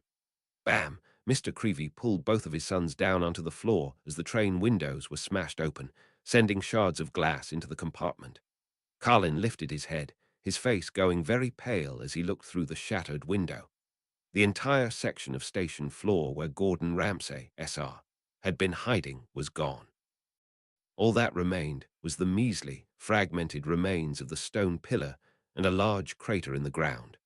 When Carlin squinted through the dust thrown into the air by the blast, he caught sight of a crumpled-up, mangled, lifeless form covered in blood and touched with flecks of white lying in a heap in the base of the crater. It took the young Gryffindor a minute to realize that the white was fabric, like that on an old-fashioned white suit jacket. With a sudden burst of strength, Carlin wrenched himself out of his father's grip. "Carlin, no," shouted Mr. Creevey, but Carlin didn't listen. He ran off of the train, yanking out his wand as he went. He headed straight for the Death Eater closest to him, raised his wand, bang. Out of nowhere, a red, stunning spell shot from the opposite direction, colliding with the Death Eater and throwing him to the ground. More stunners shot through the air at all sides as several figures in different colored cloaks darted through the fog of spells, blasting hexes with their wands. One figure, dark-skinned with a mass of dreadlocks, dashed over to Colin's side. "Lee!" Colin cried, his eyes lighting up. "Hey, Colin!" Lee Jordan greeted him brightly. "Long time no see." The ex-Quidditch commentator grabbed the top of Colin's head, making him duck along with him to avoid an ice-blue spell being shot at them. Then, bringing an arm around the smaller boy, Lee led him back toward the train. "What are you doing here?" Colin asked. Lee summoned a shield charm around Colin and himself to protect them from a cluster of rubble hurling itself through the air toward them. "I've been putting together this new radio station, something to help get the news out, since the Prophet won't," Lee explained, speaking to Colin over his shoulder, while his gaze and wand were preoccupied with the falling debris. "I just got it on the air when I received some news from this group of Ministry insiders. They're calling themselves the Abraxans, you know, like the white-winged horses. Anyway, one of the Abraxans sent me a howler that I played on air for everyone to hear, and he had two pieces of fresh news. One, the Abraxans have enlisted R.J. Moon as chief writer of their pamphlets, and two, King's Cross will be the subject of several raids, so as to track down potential Muggle-born runaways. Like us, Colin realized, horrified. Lee nodded grimly as he led the younger boy back to the open door of the train. "The Auras will be here soon to clean up the damage," Lee said urgently, "but as they modify the Muggles' memories, they'll be searching for Muggle-born fugitives. Your train needs to leave before they arrive." Lee pushed Colin back onto the train. Colin, however, resisted moving further. "But how can it leave?" he asked anxiously. "No train conductor would drive their train out like this. They'd be too scared of the explosions," Lee grinned. "Don't worry, George is already taking care of that." The train's whistle gave an abrupt toot that made Colin jump. He looked up at the billowing white smoke over his head to down at Lee, his mouth agape. "Don't need the Imperious Curse if you use enough Confundus and memory charms," Lee said with a light shrug. "Now get on out of here, get somewhere safe." "What about you?" said Colin. "Don't worry," laughed Lee. "I'm like a cat, I've got 9 lives." The train started to move. Colin clung onto the edge of the doorframe as Lee ran down the platform after him, magically repairing the shattered train windows. "Oh, and when you want news, tune into Potterwatch," he called after him, struggling to be heard over the engines. "Tap a radio with your wand tonight at 9. The first password's Albus." Lee finally had to stop running as the platform came to an end, and Colin's vision was obscured with the blackened tunnel that led out of King's Cross Station.